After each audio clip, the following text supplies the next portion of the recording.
All right, everybody, welcome back to The Resonant State, the most popular podcast in the world. Name the Resonant State. Factual statement. Okay, so we are about to continue into the dark world of elite depravity. We're joined by William Ramsey, of course, of William Ramsey Investigates, Sean McCann of Wake the Dead, a resident anarchist, which is always good to have on board. And so tonight we're going to be entering, you know, you look at the documents, you look at the Epstein files, it's you can read things, it's hard to really understand the reality of it. So there's a particular film which, and I'll give a little warning here, a little heads up. This is, I would have to say, this is the most disturbing film I've ever seen, and probably I can't think of any other movie that's more disturbing, but one of the most disturbing film Salo that exists.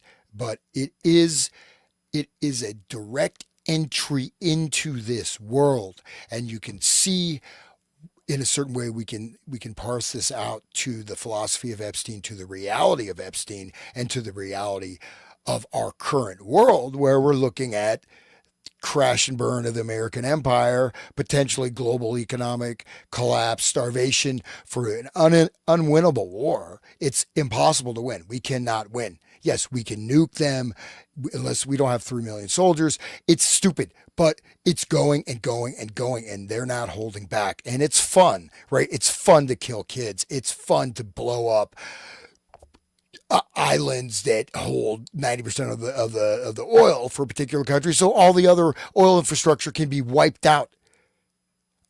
For we're looking at, so we are this particular class of people. We're going to get a better understanding through this film. We'll look back at the Marquis de Sade and connect the past, present, and hopefully not future. So, and I just say one thing: there are some people that are talking. I was talking to Sean today on the phone and talking about this as being a fait accompli, like this is going to happen. This is, but this is not. We're going to focus. This is not going to happen. So do not get sucked into mimetic warfare that draws you into the fact that it's already over. Right, this is starting to come up a lot. We're going to see more of it, but just a heads up to everybody: watch out. I think one reasoning behind this, besides potential blackmail of our current political situation, is COVID 2.0. Great reset. Let's do it again. Right. So let's hope that these clowns and get stopped. But guys, welcome to the show. Thank you so much and William's prepared a bunch of material. Thank you, William. Thank you, Sean. Thank you. Let's let William say hello. Glad to be here. Thanks for having me, guys. Interesting you mentioned anarchy, because there is the philosophizing was something I keyed into this time, which I didn't see in the past, but there's mentions of their ideology through anarchy. We're the ultimate anarchists. Fascists are the ultimate anarchists. Interesting statements. But it is really one of the darkest movies. I was trying to I think that the documentary about Gigi Allen was maybe a close second, but this one is definitely the first in my book. So we're going to get into dark topics, but Epstein Files is very dark. And there's so many parallels in this film with Epstein mansions and hideaways and guards and handlers and selections and pre-selections. I've followed this person for 2 years, one of the characters says. And you see that kind of thing happening here with Life Touch and all this other crazy stuff. Like, we don't know. There was clearly somebody was brought in and disappeared from Ukraine into the Epstein network. So, and didn't they don't know what happened to that person, that girl. So, the parallels are really stark. So I think it's important to look at this. Pasolini, an author, kind of closed up last week with a little few videos of him. He was really a literary figure up until he was 40. And this movie came out in 75, and he was strangely killed, murdered, something happened. And the movie was released posthumously. So after he died in 1975, and I think it's still resonant today. And it's just gotten this reputation, like you said, Hans, it's like really one of the darkest films. And I think a lot of people saw it as over the top, like it was too extreme for people to actually take seriously. In my context, looking at all the research I've done with Sean on Eyes Wide Shut and Kubrick, and then the Epstein files, and the Epstein network. I think that he was ahead of his time. So I really respect Pasolini for making the film, because I think these things happen and they're covered up. Like this kind of stuff happened, like really dark stuff happened in like camps in Gaza.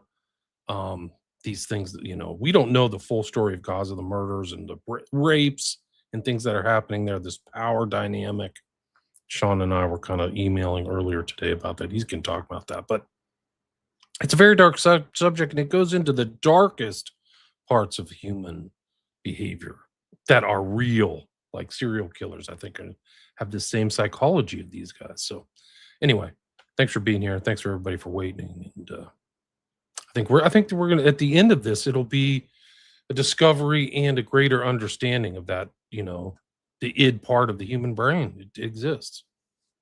But I do want to make one caveat, right? That unlike Satanism, I mean, sorry, not say, unlike serial killers, these people are involved in collectives. These are elite collectives. They share, they trade. It is a social organization, right? And and like Huysman, they mention Huysman, right? In the film, they mention him in Nietzsche at one point, right? So Huysman, and so Huysman is important because in his writing, he shows this journey from sort of decadent, sensuality to Satanism. Then finally, he becomes sort of spiritual religions. But he talks about elite Satanism in Europe and interconnected networks of this, and they feed off of this, the decadent pleasure. This is a very important component, is pleasure, right? And so this feeds into these networks. Is it pleasure though? I mean, they get pain too, and they like it. It's like it's psychopathy, like it's the satanic inversion, the whole Sabbatean, like it's not just pleasure. They're not just having. I mean, they get pleasure from watching girls eat a bread with nails in it. Like, yeah.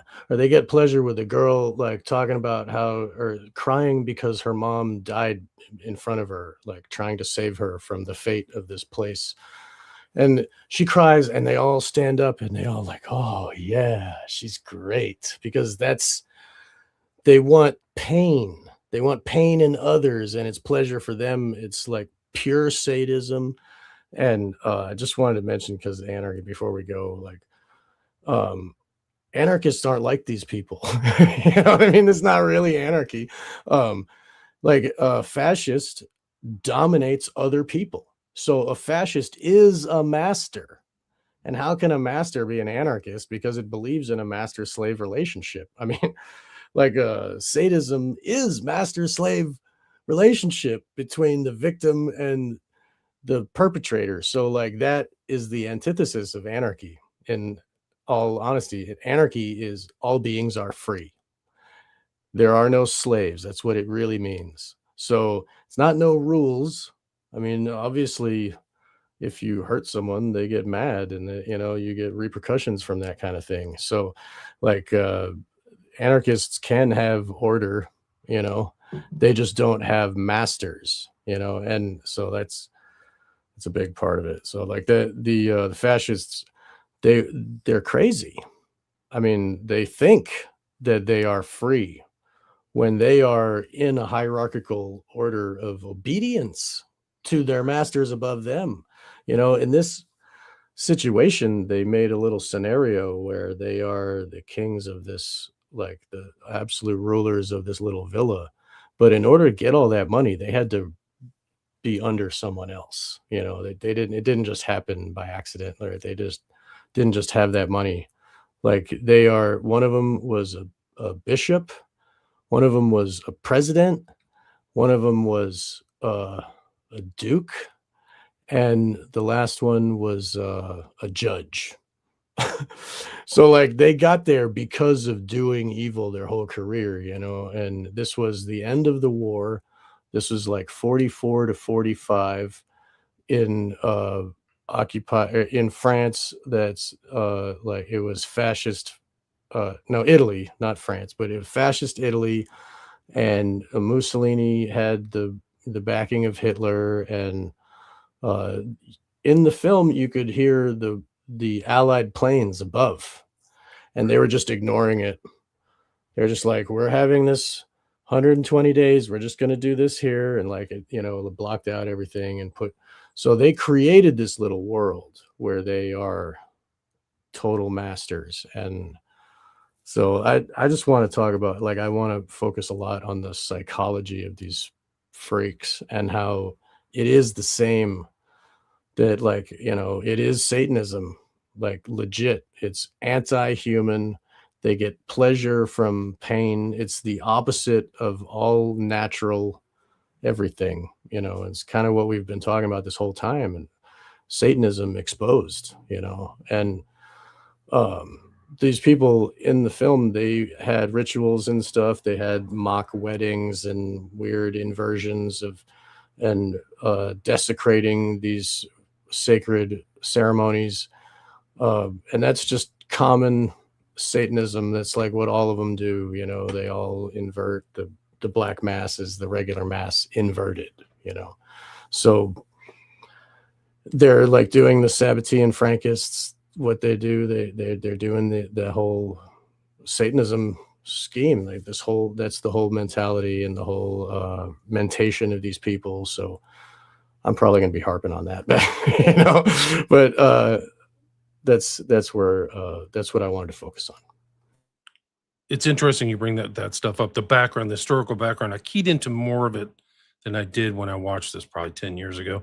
But it was the intro of them. The Germans are really the force. So these guys are actually in a fashion underneath the Germans, because the Germans are the one who installed Mussolini in Salo. So you see some of the backdrop themes of the clothing are all Alpine, and it's all very accurate. Like, I was looking at it, and there's little speeches in there having to do with like Northern Italian stuff.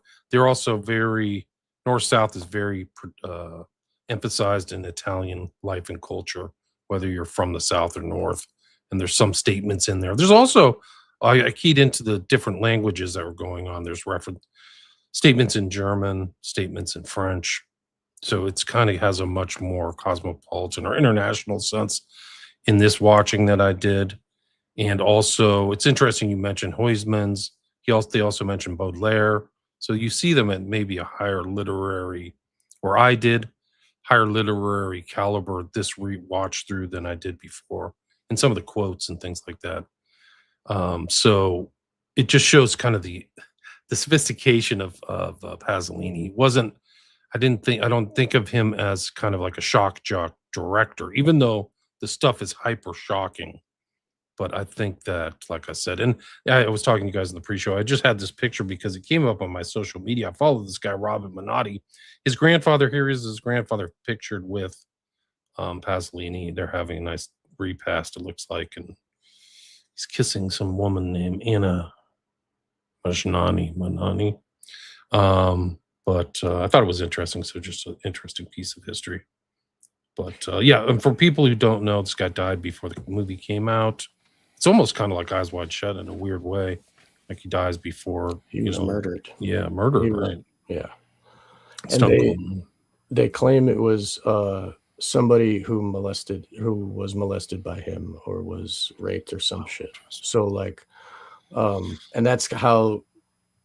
I mean, it seems like one of those Pizzagate cover-ups, like where they just sent somebody in to do so, like to act weird, where they actually had him murdered by somebody else, where that was a professional, and they like destroyed his genitals and his face, and they ran him over with his own car. That's like a personal thing, right? Yeah, it's almost like the film. Like, hey, right.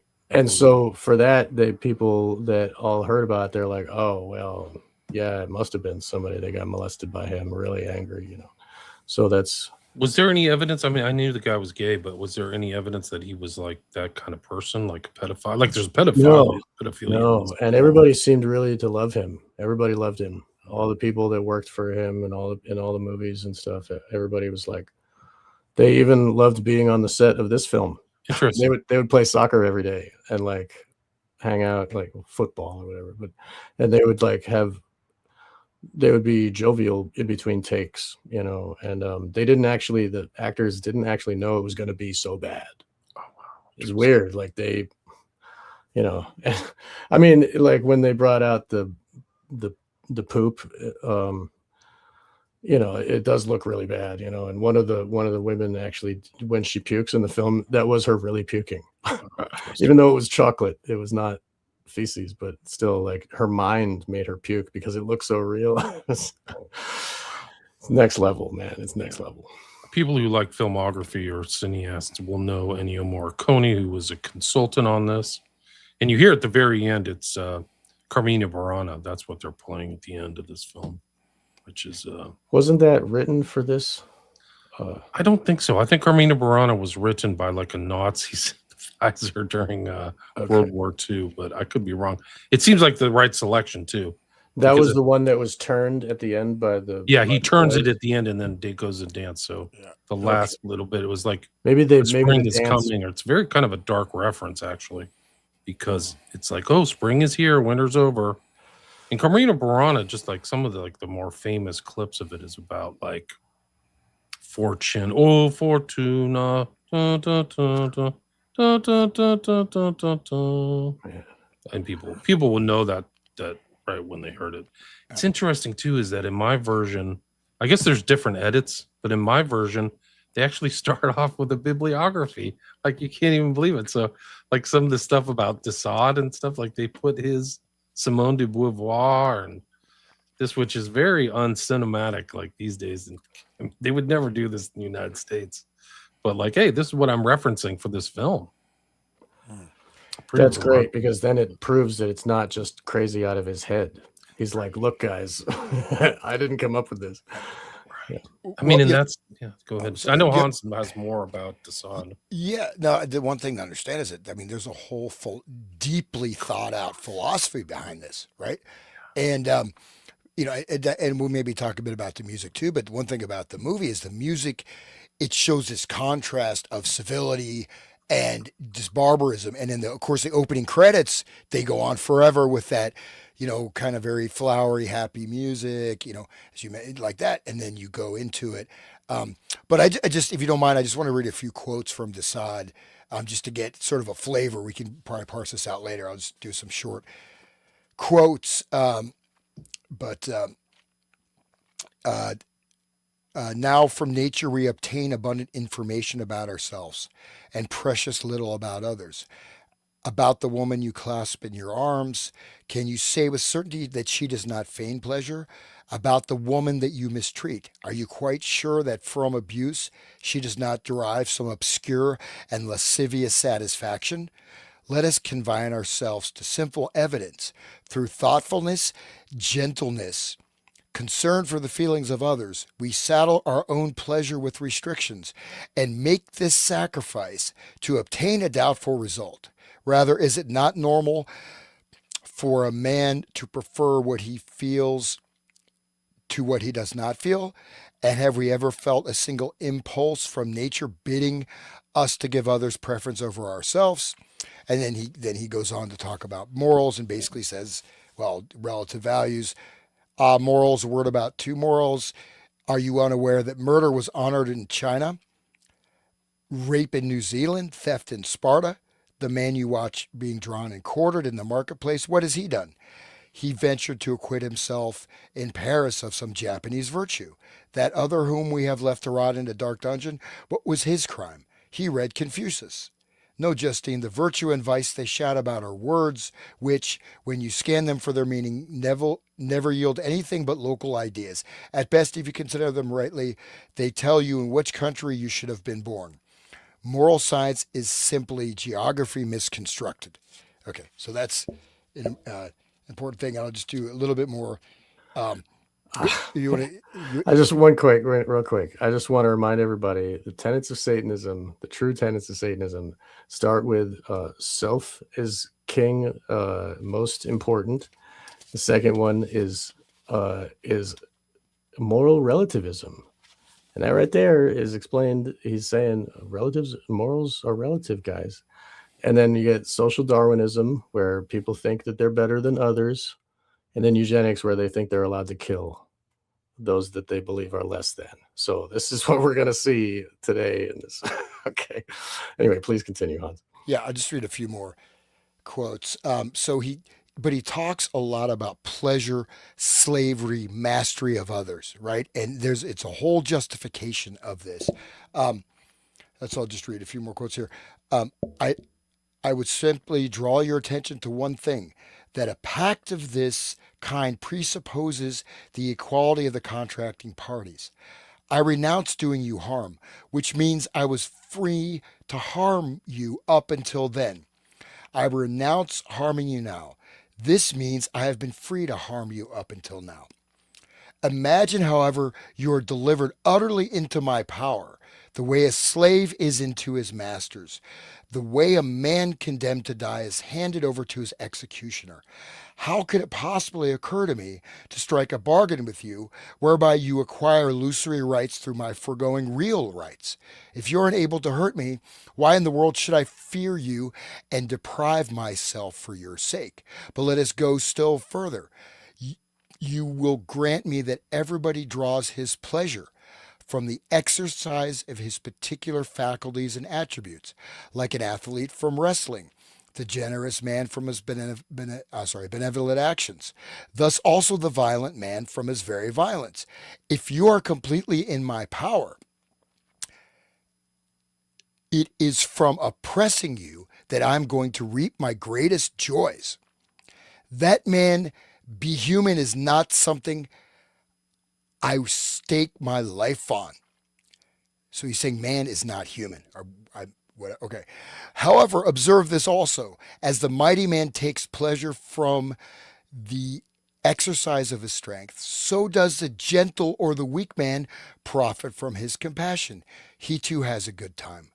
Why the devil must I further reward him for the enjoyment he gives himself? Civilization has changed the aspect of nature. Civilization nevertheless respects her laws. The rich of today are just as ferocious in their exploitation of the poor as the violent used to be in their vexation of the helpless. All these financiers, all these important personages you see, would bleed the entire population dry if they fancied its blood might yield a few grains of gold. And here we go, just a little bit more. That religion, conventional morality, society itself are among those malignant inventions. So, religion, conventional morality, society itself are malignant inventions which enable certain individuals, they being none other than the most powerful individuals, to victimize the lower classes. This is a proposition contradicted by no 18th century writer concerned with ideas. So, I mean, he goes on and on. What's that from? This is from, this is philosophical. See, this is from uh, uh, Philosophy in the bedroom. Yeah, philosophy in the bedroom. It's so interesting that he wrote that around that time, because it's right as the French Revolution, where you had this, let them eat cake attitude, right? And that's what people were literally like starving in the streets. That's what led to the revolution, is like a bread riot or something like that. Oh, that's what was the fuse, I guess. But it's really incredible. Well, see, it has, so he's saying morality, religion, society, these are all malignant inventions, and it is to the man of power to assert his power through complete domination. And there are no human values because it is simply nature, right? This is Jean-Jacques Rousseau in a very twisted way, but basically it's the obtaining of complete domination and servitude. And in fact, they believe that is the role and essentially the duty of the non-humans that they enslave. And so, and it goes on and on, but it's justified as being natural law, basically, according to de Sade. And it's expressed through Salo, right? These four Right. guys are the representations of the traditional power structure, right? Political, religious, judicial, something else. What was the other one? Oh, like aristocratic, right? The Duke. Right. So And de Sade was one of them, right? He was a marquis, right? right. Landed. Yeah, state. he's born rich. Yeah. And the uh the way that these uh well, no, I lost it. I had a good one. but but so this the way that they think, the way that they are, okay, what I was saying before is that nature to them is there is no consequence for bad actions.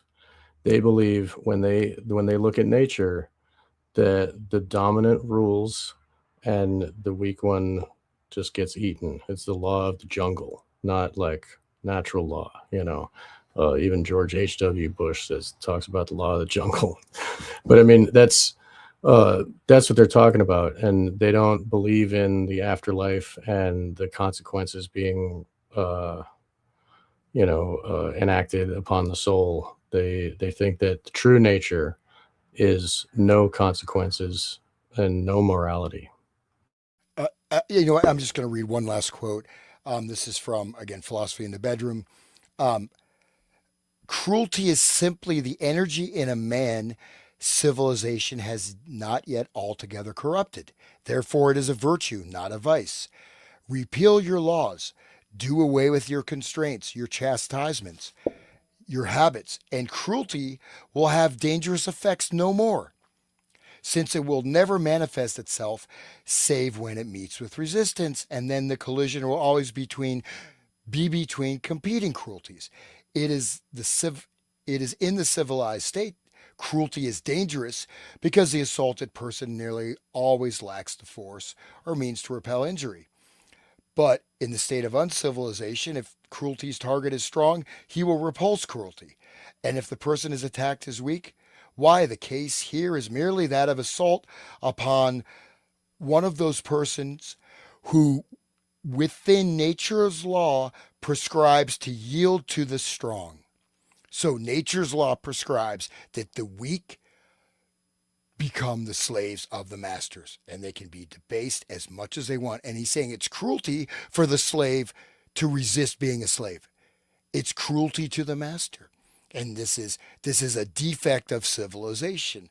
So um, but it goes on, but basically this is how to make people into slaves, into just the total debasement of the personality. And Justine is about that, as is the story of O. Right, the story of O, written by the guy that also Batiel, who wrote the Accursed Chair, but under a pseudonym wrote the story of O, which is a similar thing. The story of O is about this woman who just becomes debased and debased and debased and just becomes a complete slave, a complete, sex slave, ultimately, so it's and this is seen as the law of nature in action. I wanted to bring up the beginning of that quote where Hans was talking about that society should be changed to accept the debasement. It's kind of like what Arthur C. Clarke was saying long ago. William and I did a show about Arthur C. Clarke, and we had quotes from him where he says the only harm that ever happens, that ever comes to the child who gets abused by him or people like him, is when the child learns it's bad later from the parents saying, "Oh, that was bad." And the kids don't know it's bad until they're told it's bad. And then the psychiatrists and the parents and all that. So he says it's wrong for the parents to do that and they should just let it be fine, change society. Yeah. This is like ties right into what you're saying, Hans. Is a quote from the Duke where he's like, "It is when I see others degraded that I rejoice, knowing it is better to be me than the scum of the people. Whenever men are equal, without that difference, happiness cannot exist. No voluptuousness flatters the senses more than social privilege." So he's like the aristocratic bent that Marquis de Sade is saying. So you can see the concepts of de Sade in this film, in the dialogue for sure. Well, they lifted actual text from 120 Days of Sodom. So Said they, I wasn't aware of that. yeah, they actually took text from it. Like when the women are giving their stories, that's from the book. And the whole scenario of the four people going to a villa, that's all 120 Days of Sodom. which was written while Desaad was in the Bastille in prison, and he like wrote it on toilet paper. That's right. Yeah, and it was kind of reenacted with the V for Vendetta thing, where the girl was in prison and she was reading the scroll of the other person that was in there, and it's weird how it gets like folded into other stories. But yeah, that he died thinking that the scroll burned when the Bastille burned, because he was taken out of the cell and he wasn't able to take his scroll with him, and he thought that was the most important thing he's ever written. Wow, I didn't know that. Yeah. And then and one of the guards went and found it and kept it and then sold it later for huge money. And then other people were buying it for like rich people had it and they would bring it out at parties and like read from it. It makes And perfect sense, right? It's kind of like something for the elite yes, yes. mentality. And eventually France itself said, we need this. This is important for our history as a country. So they bought it and now it's in a museum. And it's that mentality through the film and through Epstein, like the goyim, right? They're just cattle. Yeah. And those pictures that I sent you, Sean, about the furniture, you know, Yes. it seems like it was also emphasized in this film in Salo. It's just Yes. like incredible stuff and like used as pawns. Like, but the thing is like maybe the average person, the bourgeois, is like, you got to have kind of sympathy for these people. These people don't. They don't care. That's the whole Right. thing. Is like they're expressing their natural law, right? Just like Han said, right? Yeah, there's psychopathy, right? Well, and one other thing, and I would say maybe after this one, it'd be great just to go through your sequential You're useful ordering to them. of the show. But one of the things that Desaad talks about quite frequently is that so when you become the man, you know, within this, right? So you become sort of the elevated, right? You indulge in pleasure and you have to keep going to more and more and more extreme. So from orgies to butchering babies and eating their flesh and to debasement and cruelty, and these become more and more pleasures, but then you have to expand the cruelty. You have to create greater and greater and greater levels, which is exactly what we see in this film.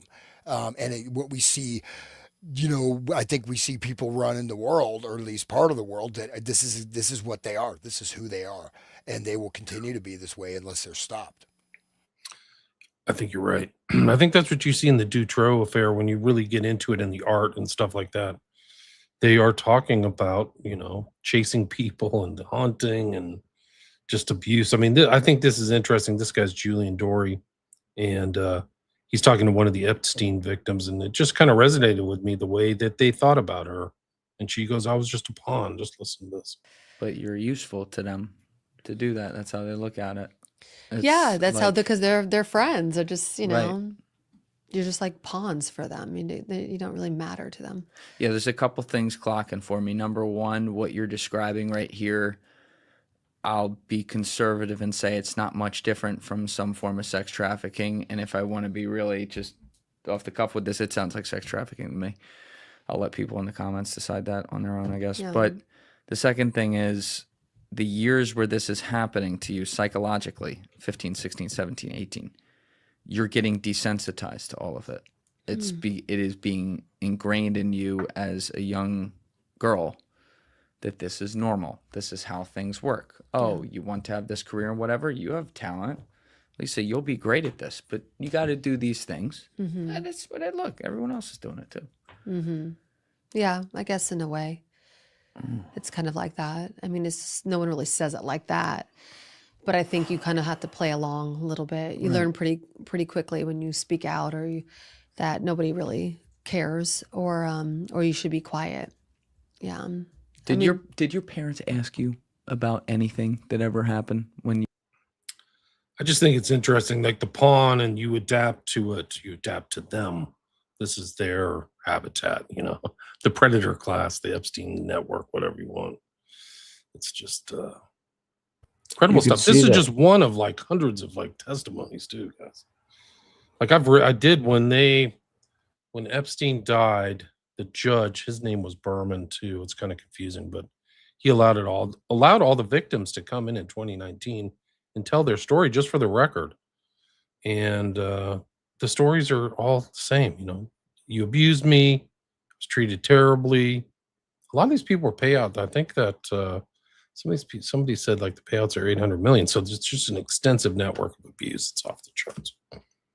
Just But one other thing that ties us into Epstein, of course, with Desaad is the whole thing of how do you groom the person to become the slave. And so some of these dialogues I was reading, the first ones are actually dialogues to a woman that he wants to induct and become her master. And how is this done? And how do you inculcate this slavery, this, the torture? Because in their thinking, this is the logical role for the slave, for the inferior. And it is cruelty for them to resist slavery. But this process of subtle degradation, culminating in, basically total slavery, like the story of O, or complete, where you accept the slavery, you revel in, you know what I mean? So it's really, it's very diabolical. right, it's the conditioning, the psychological conditioning of the victim, right, into that role. And you see that how people resist it, they get angry, but they may not know that it's like being in a cult. They may not even know the totality of this dynamic. Whereas these guys are trained. Epstein Ricari, who died young and mysteriously, well, I think at 50 for a cop, but he was like dumpster diving, and these are the receipts that he found. S&M 101, a realistic intro. This is after 2007, 2008. Slave craft roadmaps for erotic servitude, and a workbook for erotic slaves and their owners, like ownership. So Epstein knew this early. Like, who knows what he was doing before 2006 and 7? But I mean, we know he knows NLP and stuff like that. So he's like one of these guys in Salo to me. And I mean, the similarities between some of these women and Ghislaine are overt. They're obvious. They're like handlers and facilitators to the abuse. Like, I think that some of these women are clearly like that. There was a survivor that was saying that Ghislaine had a closet of pain implements, tools for making pain, like bondage stuff that's really bad, and she showed it to her laughing as if like a threat. I downloaded the video. I could probably find it. Jufray's biography, she talked about like some of the stuff that's not really, I haven't seen it covered in the national media, but Epstein would get her, and there's the other art girl who was Asian. I know her name. I don't want to mention it, but heavy duty S&M stuff, like leather, the other art like the top, this whole thing. Really dark stuff, like strangulation and ropes around the neck and all that. Yeah, that relates to Justine too, right? And Justine was on Epstein had Justine also. And so he had a lot of stuff. He had Nabokov. He's directly associated with Nabokov. There's a lot of pedophilia in Salo too. Talk about like kids and stuff. But one of the interesting things, I think I mentioned it in another show. I don't know if it was ours, but Epstein was friends with another Epstein named Edward J. Epstein, who was kind of like a left-wing writer. He was a JFK researcher, but his literal, like, I think his thesis manager, his boss at some school in New York was none other than Nabokov. So like literally, and that's why these books are all through Epstein stuff, and on the bookshelves and tables and stuff is Lolita. So it's a tie over to Kubrick and some of this other stuff. This furniture, this picture from Epstein, really just like, this is it. Like, she's basically a piece of exercise equipment. I think that's what the suggestion is. Whoever this victim is, that's EFTA 01643291. Yeah, no, I mean, there's also the other element of where the master, is essentially like, there's a like, the side basically says that the victim is guilty, not the one who is abusing the person. It's the person who's being abused that's guilty. They're letting themselves being abused. They're abused. It's their karma, not the person that's abusing them. You know what I mean? So in a sense, they transfer all the guilt to their they're, to what the people they're treating as objects, right? I mean, and this is something, who's guilty, the one who's doing the injury or the person who lets themselves be injured? It's the person who lets themselves be injured. You know what I mean? So, and it's cruelty to nature to resist the master's impulse. And I think, and this is going back, I mean, people may not know. I mean, Desaad is, we're talking, couple centuries now, right? And very important philosophical underpinning. And I think it's underpinning of the elite culture for, I mean, at least a large segment of it. Yeah, this is another one. There she is, kind of like a furniture. I don't know what the heck's going on, but somebody took this picture of this woman under a table, and then in the background is this baby shrimp picture of like a kid in a freaking sink for some odd reason. I don't even know why. And they don't pay attention to any of it. They're just doing their stock trading or whatever. Some kind of scam, drug dealing, or short selling some item, or like Selling women online. yeah, we don't make money like the goys make money. We do some kind of weird scam or some, winning a lottery deal or something like who knows? Vaccines. Yeah, Right. vaccines. Yep. Women as furniture. Yeah. That started in Lolita when Quilty was crawling up the stairs. He was offering Humbert, he says, I'm thinking of moving to Italy or something like that, and you can have this house. It's kind of drafty in the winter, but it's okay. You can, and I'll give you some people. I know some friends. You can use them as furniture. know this one guy that his face looks like a bookcase. And then he goes on to say, would you like to see executions? I can fix it so that you can see executions. And you can tell your friends, no one else knows the chair is yellow, right? Which is probably some kind of Twilight language. Right. Whatever, the chair being yellow, right. like that's probably something important. But yeah, that was a quote. That's what you see, the similarities between Pizzagate and the Epstein files are all these strange inside terms like so many babies, so little vegetable, cream cheese, or what the heck is that? There's Weird also that stuff. book, Robert Chambers, The King in Yellow, which is quite a very interesting book. And this guy wrote a number of kind of occult novels, and he was very much, had this big estate up in, whatever, upstate New York. But yeah, so The King in Yellow, that's Robert W. Chambers. And his other books talk about all these elite networks, but they're very hard to find now. I don't know if you guys are familiar with him. What about the Yellow King from the first season of True Detective? That's Robert W. Chambers reference. That's okay. That's what. Yeah, so he was considered sort of one of the progenitors of weird fiction. I think King in Yellow was 1890 something. I believe. I may be wrong on that, but yeah. No, you're right. It's late 19th century, and it's not a very long book. It's kind of like, actually, it's strange. It's in that same kind of thing of Crowley's poetry and Baudelaire and all that stuff. Same, and Huysman, that you mentioned earlier. Anti-Inferno denotes the first segment of the film structure, symbolizing an introductory phase of degradation and power establishment. So they're establishing their dominance, like right there at the beginning, with their rules. And he writes stuff down like a lawyer in here. Here are the rules. And they actually start the film out with a contract between the four, which I think is this visual representation of actual fascism, not like, somebody on the street screaming fascism like a lunatic, but like, these guys are all part of the power structure, contracting in writing amongst themselves, So the agreement starts early between the representation of aristocracy, jurisprudence, political power, and what was the other one? Finance? I can't remember. It was anyway, president. Bishop, president. Yeah, Bishop. president. Yeah, right. President, Bishop, Judge, and Duke. Yeah. But after they signed the contract to this regolamenti or whatever, then they agree to marry each other's daughters. Right. What's that all about? Okay, now that's like an affront to God. That's they're mixing their genes like the Habsburgs do with their it's almost like a blood pact where you can have my daughter, I'll have your daughter, and then they subject the daughters to this torture. The daughters are there. So So it's like Eyes Wide Shut. They're just bringing him into the system. The yeah, system of torture, degradation, power, all that stuff. Wow, yeah. but it's like it's like the same kind of sacrifice of your children. Like, I don't care.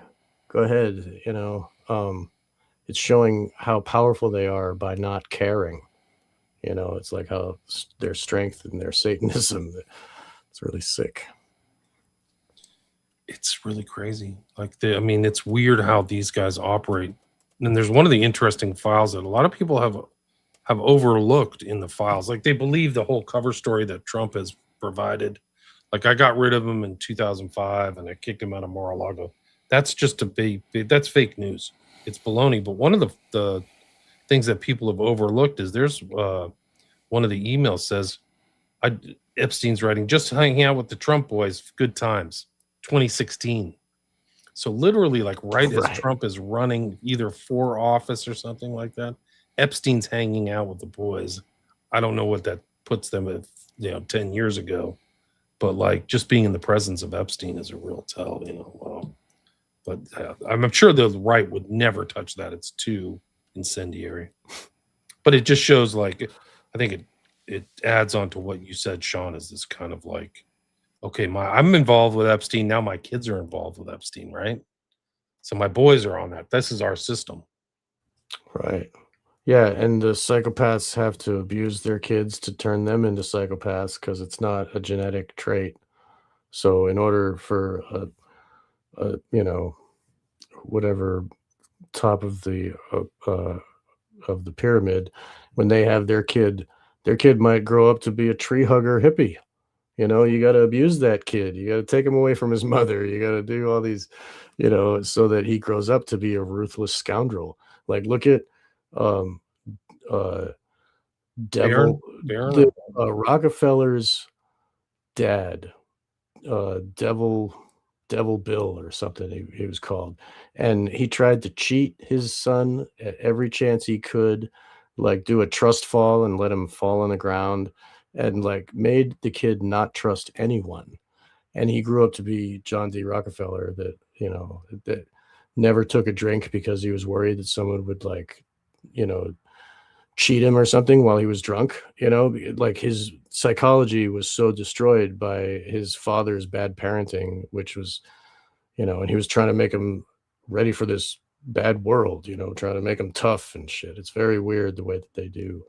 It is interesting that the father was a snake oil salesman. Yeah, literally. And then the son grows up to, like, corner and monopolize oil. Well, Like, also which the is medical kind of system. snake oil. It's kind of like, we don't need oil that much. But oil is one thing, but look at the whole medical system, petroleum-based medicine, where he destroyed the entire existing medical system, while he himself used homeopathy. And then look at Rockefeller and their family created Kinsey, legit straight up created Kinsey and put him onto the world. And then look at what that turned into, and look what else they funded. Like, it all comes from that spark of psychopathy from the beginning, and it just kind of rolls down the generations, gets worse and worse. And now those people think that they're like these guys who look at can just abuse anybody, just feed somebody some nails and laugh. Look at David and right. What's the other? David Lawrence is huge in financing all the UFOs and all these alternate religions and stuff. He's everywhere.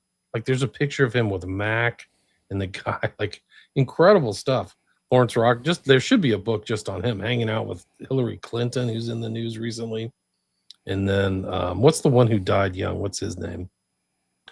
There were 5, right? There was the supposed one who's the dad of Bill Clinton, the guy who went to Arkansas, who died young. Then his girl, and then David, Lawrence, and Nelson. Nelson was the other Nelson. one. And Nelson was like Israel had blackmail on him, and so he totally worked for them today. Dave just happened to be in Manhattan on 9/11. Like, right in his biography, there I was at the top of the tower watching the events happen. Like that's the whole. Yeah. There should be a book on people who just got away, or like Larry Lutnick, or some of these other people who were like, "Yeah, I was supposed to be at work that day, but I guess I tripped and stubbed my toe and I had to go pick my kid up from school or whatever their excuses are." There's so many people who were supposed to be on planes and things who didn't get on, and their excuses just questionable. Yeah, just two comments on this. There's a guy who I think his first name is Jeffrey. He's the one who really first brought out game theory in relation to 9/11. He did a lot of detailed research on game theory, and then he was working he kind of disappeared, but he was working with sort of a Rockefeller who had sort of jumped ship, and he was working on some project with him. So I'm not sure what happened to that guy. This is the original guy that did game theory, and I'm forgetting. He did detailed analysis of the whole thing from 9/11 to the war on terror to all these different things to 2008 financial market crash and how this is using highly developed game theory modeling. The last thing is psychopathy, though, can also be an epigenetic trait, right? So things can become epigenetic, which means it will be passed on to generations. Like an example of an By the torture, you mean? Have the torture switching the switches on the genes? Yeah, well, example, I mean, there's a lot of, like, for example, epigenetic phenomena is music, right? So people, if you have 3 or 4 generations of people that are talented in music, there's going to be a likelihood that, the child will Right. have that talent. So these are called epigenetic. Psychopathy, though, I think is different. It's I believe things are genetically passed, but I don't think that psychopathy. I think that's an aberration. That's aberration. That's like not normal. Anyway, but that's where we disagree. It's just a disagreement. There may be a tendency. Maybe you said there could be an epigenetic tendency. But anyways, yep. Yeah. Yeah. People in the chat are some of them do get it. Like the monarch mind control is generational, and that's true because the as far as what Hans was saying with the epigenetic traits being passed on, the dissociation is what they're looking for, and that gets passed on. That's what the monarch is all about.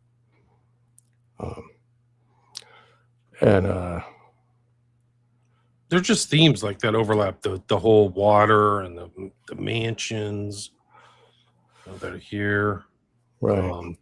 And the photography is really beautiful. Like it's like architecture photography, where you get to see the building, you get to see the room and the ornate, and it's like the camera is far away.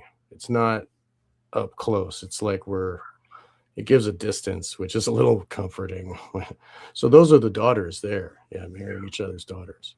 Marrying each other's daughters will seal our destinies forever. By the way, would you mind just giving, I think the listeners might want a synopsis of the film, especially if they haven't seen it, and you may not want to see it, but just to give an overview, because I don't know if people really understand you couldn't really call it a plot, but I mean, the basic outline of the film. I'll go. Sean, go ahead.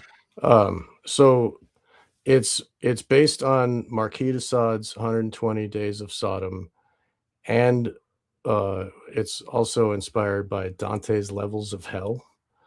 So it starts, okay, there are these 4, we spoke how they are like the top of the society, and they are fascists in Italy, and the war is coming to an end. They know it's all over, so they choose to have 120 days, like 4 months, in a villa, and they're going to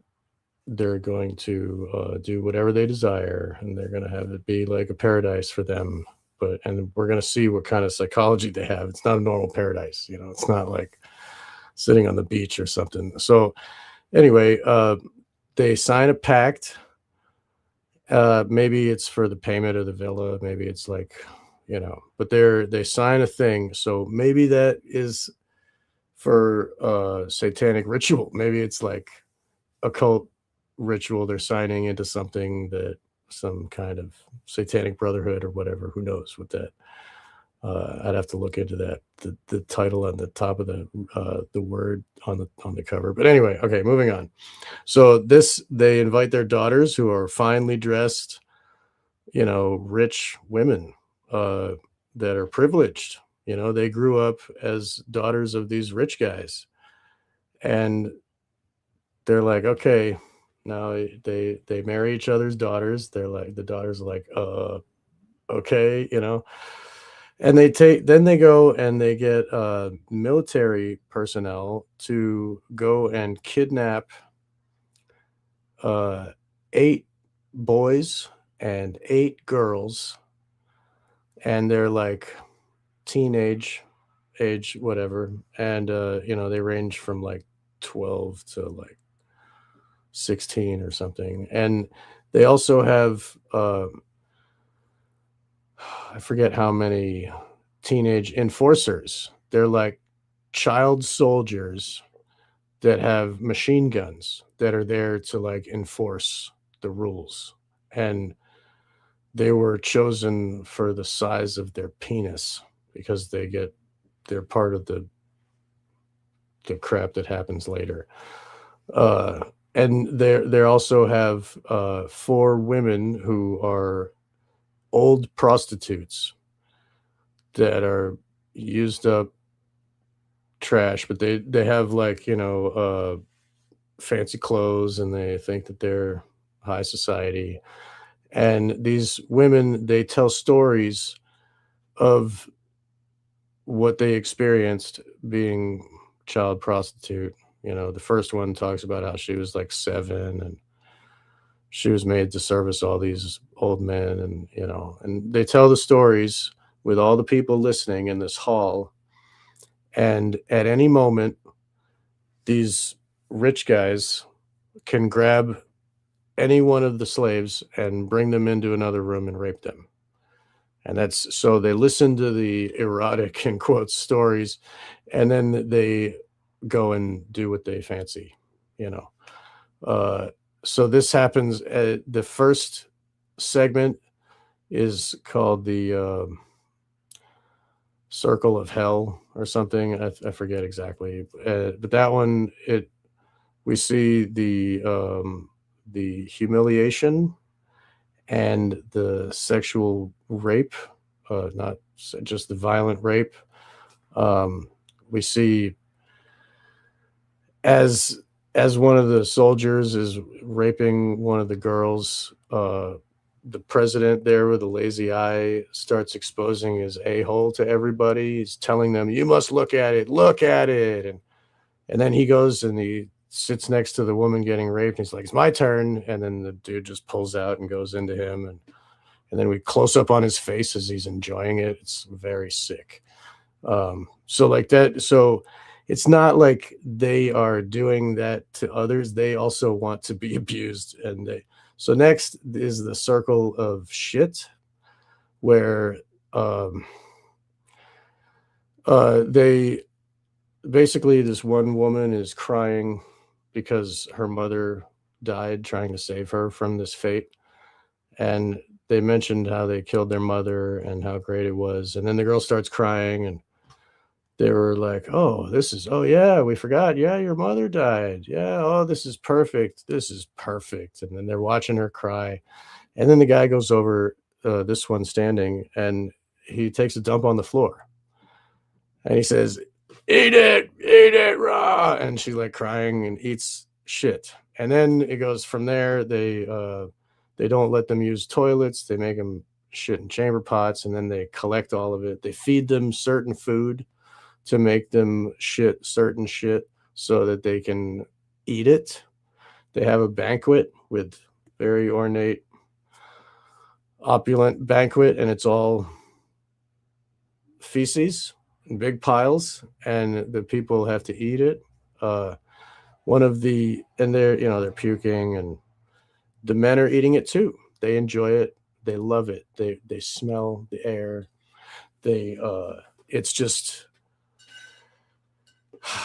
it's sick. And so then the okay, there's also a marriage. There's like a marriage between one of the males and one of the females, and it's like this ceremonial ritual where they yell at them to fornicate now that they're married, and then they start to like feel comfortable with each other, and then the men yell, "No, we get to deflower," and then they run in and start raping both of them. And then as one is raping the girl, like one of the banker buddies or whatever comes up behind his friend and starts raping his friend, and it just whatever. It's just absolutely sick. So and the kids, the children have to act like dogs. They're on leashes. They're making them eat like out of dog bowls. They put nails in the food and make them eat the food, and they watch them bleed. And then there's the circle of blood, and it ends in torture. It's brutal torture and killing. They scalp a woman. They burn the penis of a male. They burn with hot irons and nipples off of people, whipping and tied to the ground. There's hangings. There's in the not deleted, but the stolen scenes, they had like electric chair. They had and the men would take turns sitting in a chair high up in the house, far away behind a window. They would sit and they would look through their binoculars and watch as voyeurs from far away. And so that happens, and the people are murdered and torn apart, and there's this music, and then two of the soldier boys turn the station of the music, and it's like a dance waltz song, and they put down their guns and they waltz with each other like they're carefree. And then one of them asks, "What's the name of your girlfriend?" And he answers, and then it's the end. So like those children who were holding the guns, they participated, they watched it all, and they were able to assimilate it as that's normal. And the next generation is not going to do anything about the last generation. And yeah, I think that's it. Did I miss anything, guys? Say the beginning, which is quite interesting, is hey, you can't see me. I'm just a comment. I'm invisible in the screen. There you go. Yeah. Not that it matters, but I just. But basically, no. In the beginning, so they go hunting for the kids and they select them. They capture them. Right. Occasionally, it looks like a parent has brought someone in or some caretaker. Then they have a selection process, including like a lottery, and they make them strip naked and this and that, and then they select them. But they're kidnapped. They're kidnapped and then brought into literally a market, right, where they get to go and choose their victims. It's nine and nine, right? 9 boys and 9 girls. I thought it was 8, but yeah, that's I fine. think it was 9 and 9 because the girl got killed in the beginning because she prayed or something and they cut her throat. So Right. it said now it's 8. And I then remember the this. kid ran out of the truck, and then they shot him dead, and then like, it was 9, now it's 8. Yeah, you're right. Yeah, figures is 9, the most satanic number. Yeah. And they also they made them strip down, and they were choosing them. But when when they brought the girl whose mother died, they talked about how her mother died, and they all 4 of them stood up like, "Oh my God, like what a treasure! You could look how she's already crying." Like, that was interesting. Yeah, they're like vampires. They're like the Epstein class. They're get off on it, like you've said before. But there was also one, if I remember at the beginning, he's like, I've wanted to search for this person for 2 years. So like this pre-selection process is there. And that's what happens in the Epstein. Like you see so many emails. I got one from Brazil. I got this person from here. I had this one thing. I don't know if you guys saw it, but on my social media, I posted something with a girl with Brazilian Portuguese. She had some kind of cartoon that's from Brazil, and it went like wildfire through Brazil and had 9 million views. She disappeared, I guess. The one she was yelling, "They're eating people," right? Is that the? I don't know if it's that same woman, but it was definitely at the ranch. It was at Hell Ranch or Zorro Ranch, because you could see, and it was in a series of pictures that involved Elaine and Epstein and this person who was redacted. Clearly, like a younger teen kid or something like that, but that's what they were doing. Like, send me pictures. Some of these pictures are taken out, but like there was this selection process, just like Salo. And certain types, they didn't like black people, but they had, they wanted certain types of people. And what about the selection of all the a-holes? Like they were judging the a-holes and made them bend over in the dark, and they were going around talking about, oh, we don't want to know if it's male or female. That might influence our decision of which one is the best. And Wasn't there some statement of like one of the reports is that that's what Trump supposedly did to one of these girls, is he stuck his finger inside of her and said, you're young and whatever. Do you hear that tight one? she was? Yes, Yeah. I heard of that. Yeah. But he's a powerful guy. He can just grab him by the pussy. So Right. It's all consistent, right? It's even more consistent now. that face, that dude sitting down. He's got the creepiest face with that lazy eye. Yeah, dude. lazy eye. In puberty's ambush, maidens bloom, all unaware of impending doom. So they had like poet references and stuff. Bourgeois recoil not from slaughter, though victim be son and daughter. So this whole theme, these themes of elite predation. There's the house or the castle. They had this is the lottery system. Right. Yeah, they The lottery.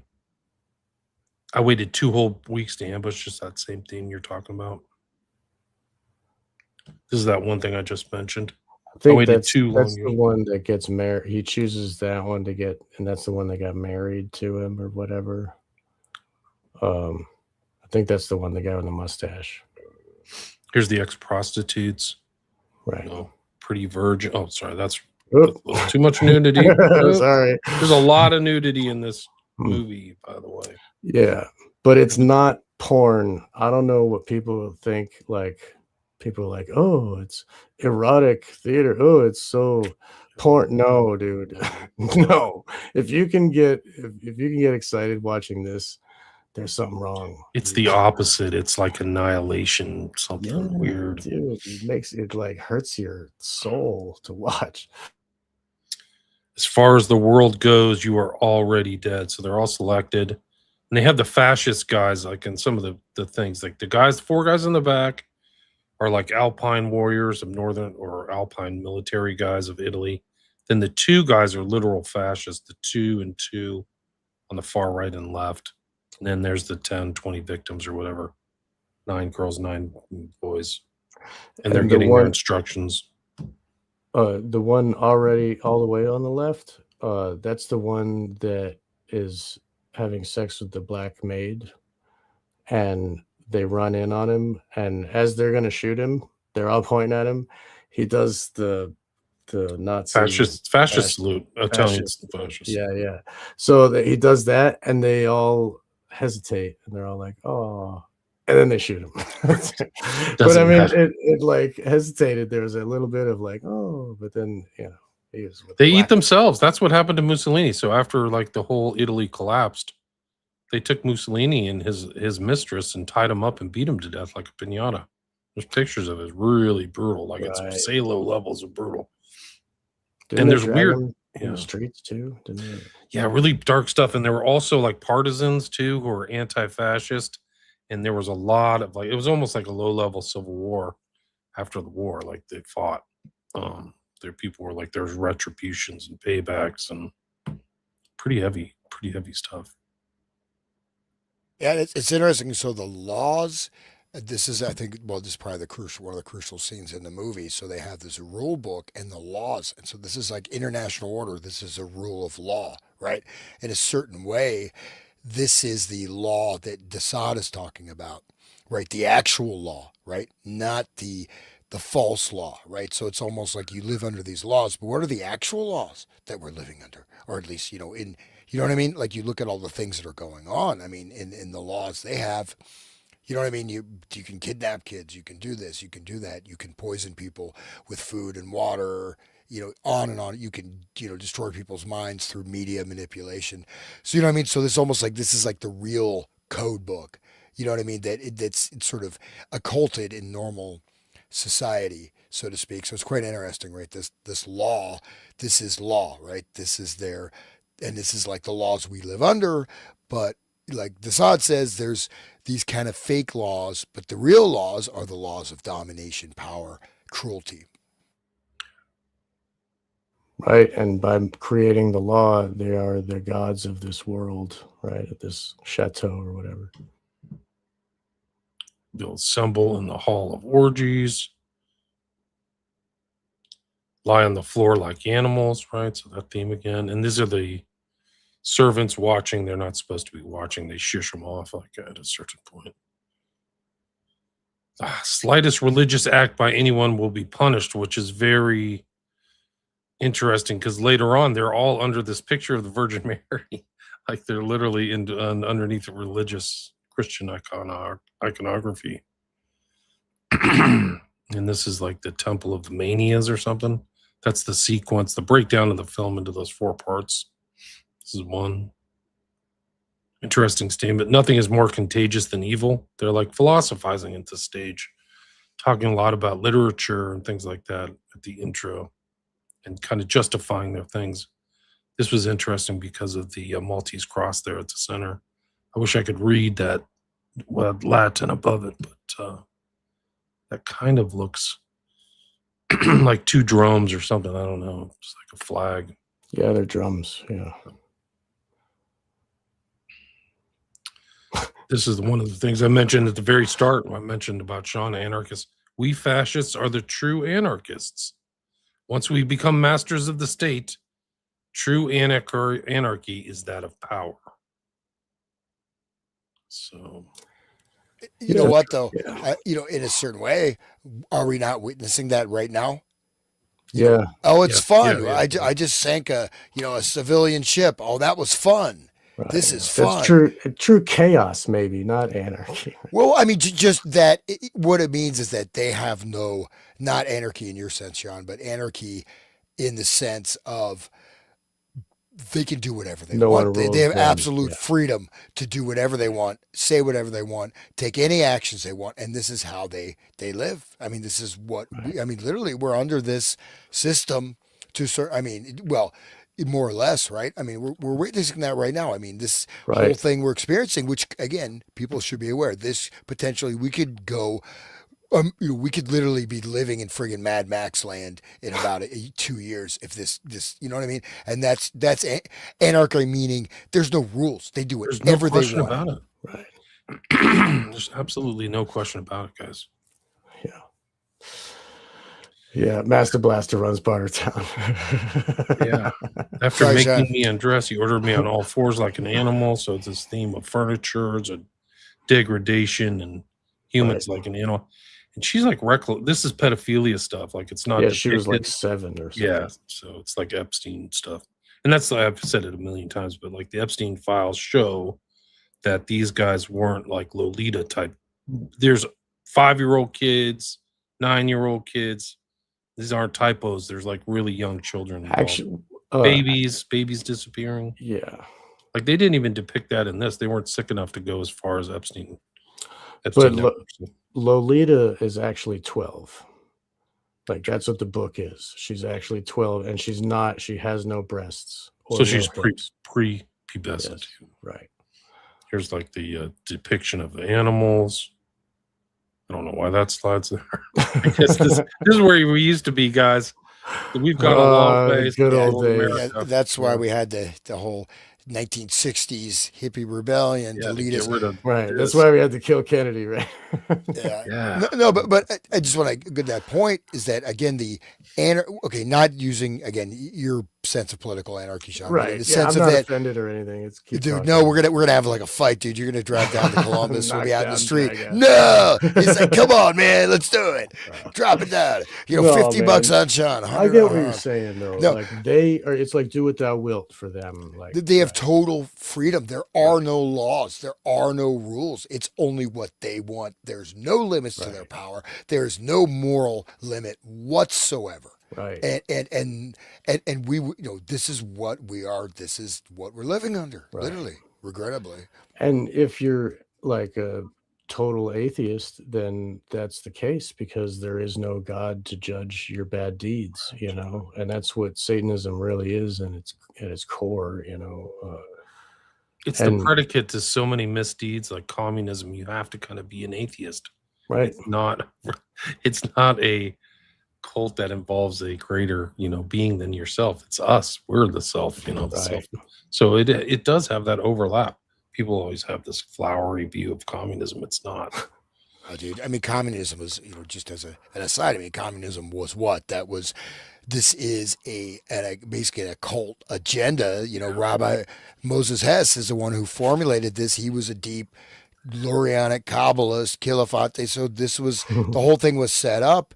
And the fact is, of course, all the power goes to the party and the rules of the party. So, and the whole thing about surplus labor, if you can, make your way through the morass of Das Kapital without like having your brain fry, you realize it's fundamentally bullshit. It doesn't work. It will not work, but it works as it's intended. And it was actually intended to be the slave control matrix of planet Earth. It did not work out that way, but it's certainly, we have a lot of tendencies of that, even though, there's a lot of, we have these words. Socialism. It's not like, I think there should be some type of social network, some type of caring for people. Libraries, it's not just like socialism is bad, but the truth is communism is about violence, about control, about permanent revolution, about destroying culture, destroying everything. And then suddenly magically, the workers' paradise will just pop out of nowhere. Wow, it's great.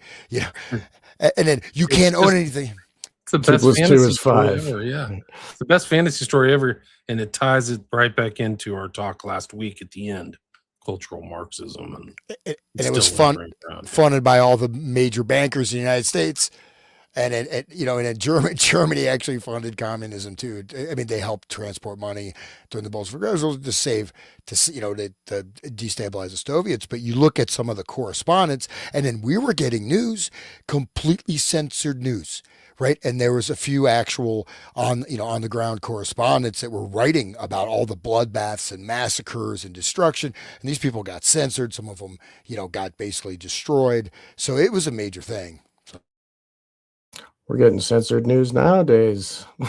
I have to struggle to find anything about the war, and then even that, it's like misinformation, AI stuff. Yeah, it's incredible environment. Whoa, we have no idea what's going on. I think there's thousands of dead American soldiers. Right. They're just telling six. It's worse than 1984. This is Pasolini with Gramsci. Gramsci's grave, I should say. 5 years in prison if you're in Israel and take a picture of what's going on. Right. But there's some video I've seen, and just parts are just flattened. Just absolutely bombed out. It's gonna get. We're looking the nuke, fly the nuke, man. Samson option. All right. I think. Well, who's gonna be ordering that? Because baby's got 6 fingers and he's nowhere to be found. Either that's weird. Yeah, dude. Bros, his son was tweeting constantly, every day, 10 tweets a day, and nothing has been tweeted since March 8th.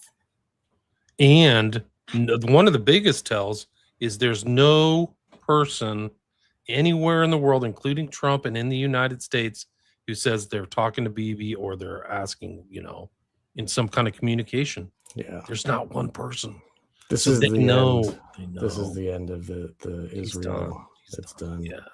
Israel's going to control the whole planet, according to right. Well, I think certain sources. Yeah. I think that was the real dream of the real Zionists, the core Zionists, the really hardcore right wing people, is that Israel will be the center of the navel of the earth and they will rule from there. So for them to start a war with Iran and get the U.S. involved takes out 2 birds with 1 stone. They take out Iran and the U.S. So they can just sit back and laugh the whole time. So I think that that's like the whole thing of getting involved in that is so dumb, is because they don't give a crap about the U.S.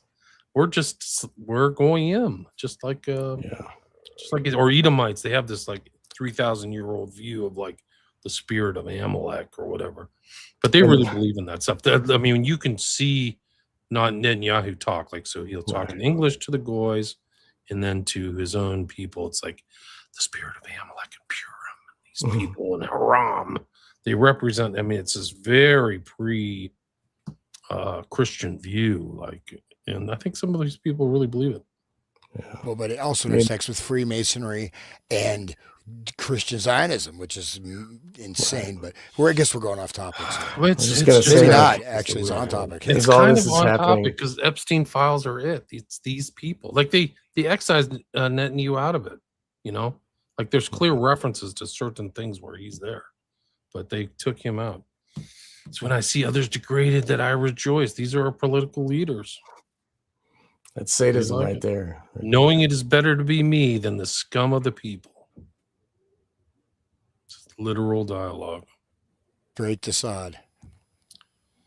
Whenever men are equal, without that difference, happiness cannot exist. As he's shoving the nails into the mashed potatoes or something. It's I don't like know. doughy bread or something. Doughy bread, okay. Yeah. And then he makes one of the girls, he's like, they're all acting like dogs at the time. And he calls her over and she dutifully does what she's told. And she eats it and then screams and bleeds out of her mouth. Yeah, but I mean, it's like so they're this philosophy while they're, doing violence and stuff. Like, there's no sense of egalitarianism. As long as people are equal, happiness cannot. And that's really this. I mean, we literally live in a neo-feudal slave state. When you look at like the Epstein class or the Epstein network, all these rich guys parasiting off of these people, abusing them, raping them, casting them out, maybe even killing them, trading them. And then 60% of the country doesn't have more than $500 in the bank or something like that. They live check to check. That's me. But also, I mean, look at these. I have to keep working. Like I don't have time to relax. I can't. Right. To cover my costs, I have to keep working. Well, you should become a male erotic dancer. I tried that. I really was. I was on OnlyFans. Wear a cowboy hat. I really was trying to hit that demographic, the bear body, like the third husband demographic, like not the handsome lifeguard, but like the guy who's home and cooks and cleans. And it just wasn't there, man. I really tried. That's a niche market. That's a niche market, very small market right there. Ride that pony. Get on that pony and ride.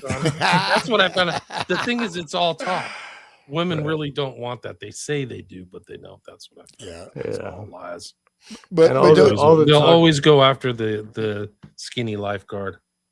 And all the chats on OnlyFans is all like outsourced to like India and I heard it's like a bunch of like Filipino women. Yeah, probably a bunch of dudes, man. Dude, there was a story back in the day, like 15 years ago, where like they found out like this guy who was like chatting people up on sex talk was like an ex-Marine, like black guy. Have you ever heard that story? Oh no, like got rebelled. So all these like dudes were like, they got this really attractive woman interested in me, and it's some like ex-Marine black guy. Well, they've done sting operations where people have been stung. I won't mention any names, but where they think they're talking to some 12-year-old, 9-year-old, 15-year-old girl, and it's some fat dude sitting in a office working for the FBI. And the whole thing is just fake. But just to say, I mean, the Epstein quote unquote class, it's not okay. We have the economic system, but we have also the education system, this whole top to bottom. We have the injection system, the vaccine system. We have look at, for example, you don't think they know the effect that you putting screens in front of little kids does? You know what I mean? You can't develop language skills, right? I mean, there's a old anecdote in the U.S. where this woman like left her daughter at home with the TV on and she couldn't speak. She lost her ability for language, and then it took years to get her retrained to speak. These things are being done. These are being promoted, and all this stuff. I mean, it just goes on and on, but these people are sitting on top of it, right? And then how about the whole global control grid AI surveillance state? Because you, as a dutiful slave, must be watched at all times, and you are not allowed even to think anymore. No, we want to. Panopticon. You want to put it in your brain, right? So you can everything you do. Oh, you know what? You farted. Sorry, Bill Gates has just taken all your cryptocurrency. I mean, that's a patent. They put that out. Now, it's going to work. Who knows? But this is their thinking, and this is in this film we see exactly what probably they actually do in reality. But this is their mentality, top to bottom. 100%. Yeah, Did well you said. know that he like tried to like infiltrate into video games? Did we cover that? I don't remember. But like he was literally trying to like pervert people and like debase them through video games, kids, where they would overly sexualize it. Like he was talking about that. Like we'll own them forever. Once we show them nudity, the 12-year-old boys, then we can just That's get all their happening. money. They have nudity in video games now. Yeah, I'm not surprised. It's like a porn thing. So there is kind of a ritual element to this. I wouldn't say this guy's literally the king in yellow, but he's got the kind of horns and mirrors and. So the canted square, like the what's the name of that? Enron had the canted E. It's like on its corner. That is satanic symbol. Trust. Yeah. And it's right there on his chakra, right in the middle there. I don't know if you want to say anything about that, Hans. But the square mirrors, it's like the squares are very not positive. And I don't know. Count them. It's a 77, right? 1, 2, 3, 4, 5, 6, 7. Oh yeah. Wow. I don't know. You don't know how much he knew, but there are kind of strange numbers. Like there's like little riffs at the beginning. I don't know if you caught that, but like he's like 8, half of 8 is 44, and 44 is 2, and they're breaking it down, kind of in a numerology thing of the intro. Joke thinks 6 times 8 is 48 or whatever. I didn't even see why they were laughing at it, but yeah, there was some. Oh, the joke, right? Yeah, I remember. Yeah. This is the fascist guy. Sorry.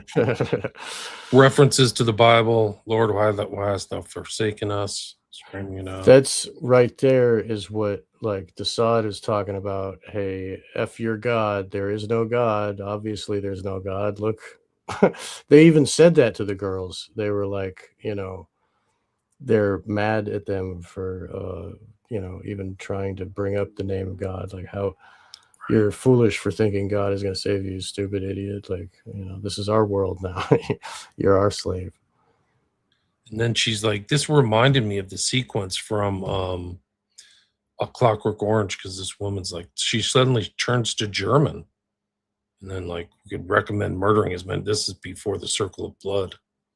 Recommend murdering as many as possible, like just total murder. I just thought this was interesting because this is the art you were talking about, the degenerate art. There's so much art in this. And then this kind of like mask here. We didn't say that on the air though, if you wanted the people to hear that. Go ahead. All right. The art in the chateau is degenerate art that was Hitler said it was bad and cleaned it out of the country of Germany.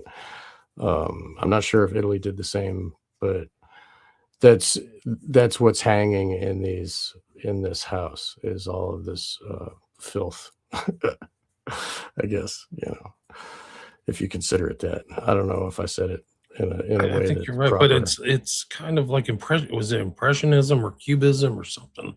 There was a bunch. There's all kinds. You can look it up. And then at the end, it's in E Primo Vere in Springtime. Karl Orff's famous cantata plays at the very end as they're like torturing people to death, and they're like laughing, like having a good time, and they do this like little kick dance, like choreographed. The can. Yeah, wasn't that what they had that in Weimar? They were doing that, right? And and it's like that. It's like an end of a civilization. That's like the end of Salo. And apparently, as the World War II ended, like there was a complete loss of all morality and law. So as the Germans knew that the Russians were coming, they were going to get butchered and everybody was going to get raped. And it was just like, it was like Sodom and Gomorrah, apparently, like in Berlin, even before the Russians got in there, because people were like, it's over. Like we can hear the artillery, and people just the whole the things we assume we have to maintain civilization. Once the people knew, there's a very strange effect. Once they knew that civilization was going to end, it was like we can just take people up and string them up on ropes. We can kill people, and that's what happened. There were these weird fights among different people, and people got shot because there was nobody to enforce anything. It's really a strange truth. It's one of the weirdest things that's happened in modern history. Is like they were obviously savages and had a lot of these ideas, but like there was a total breakdown of law and order in Berlin, something like Salem.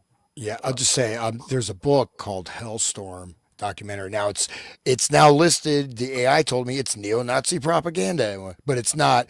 It documents what happened. The Russians, where they were invaded, they were told they brought in these kind of like Mongol hordes, basically. They were told rape women. They were encouraged to rape and murder. And then you have the Eisenhower death camps where they just left millions of people just to starve to death in the open air. So there was mass slaughter in Germany. More people died after the war than during the war. It's an absolute disgrace. What was it, Kaganovich or whatever? It was just one of the, They killed 25 million Russians. So I don't think they were coming in with a real, bread and wine and flowers and stuff. They were pissed.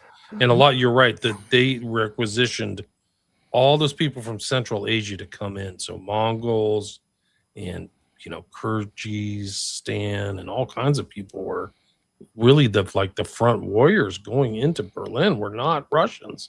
There weren't any left. There weren't ethnic Russians. I interviewed a long time ago an ex-military gentleman named Kaiser, and he spoke about like when he was sent in to destabilize countries and roll in the tanks and do all this. He said that they didn't have to wear their helmets for 2 weeks because all the natives were busy shooting at each other. They were getting out all their aggressions on. They were like, "Oh, this is my neighbor. I hate my neighbor." And you know what I mean? Like it's chaos, and nobody's shooting at the invading Americans. They're all shooting at each other for 2 weeks. And I think Saxon Ranger mentioned the Morgenthau plan. So that was this plan done, I believe it was Secretary of Treasury. It was literally meant, it was a complete genocide. So just literally starve out and destroy it. So it was too extreme, actually. Finally, they had to back off of it. But it was a literal plan of genocide, of wiping out the entire German nation through starvation and deindustrialization. But again, both sides of the coin, man. You're working both sides of the street. You get your agenda, using your game theory model. So it doesn't matter, use Iran to destroy the United States and then use Trump to generate that to destroy the world economy. Oh, great. We got our great reset.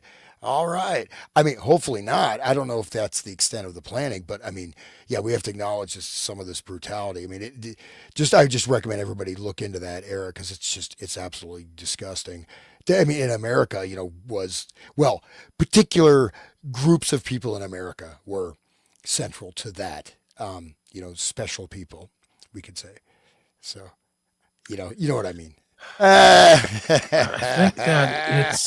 think we're in real trouble because, I know how if you think of like the Germans, they probably never ever thought they'd be bombed to smithereens or the Russians would be at their door and they'd be partitioned into 4 parts.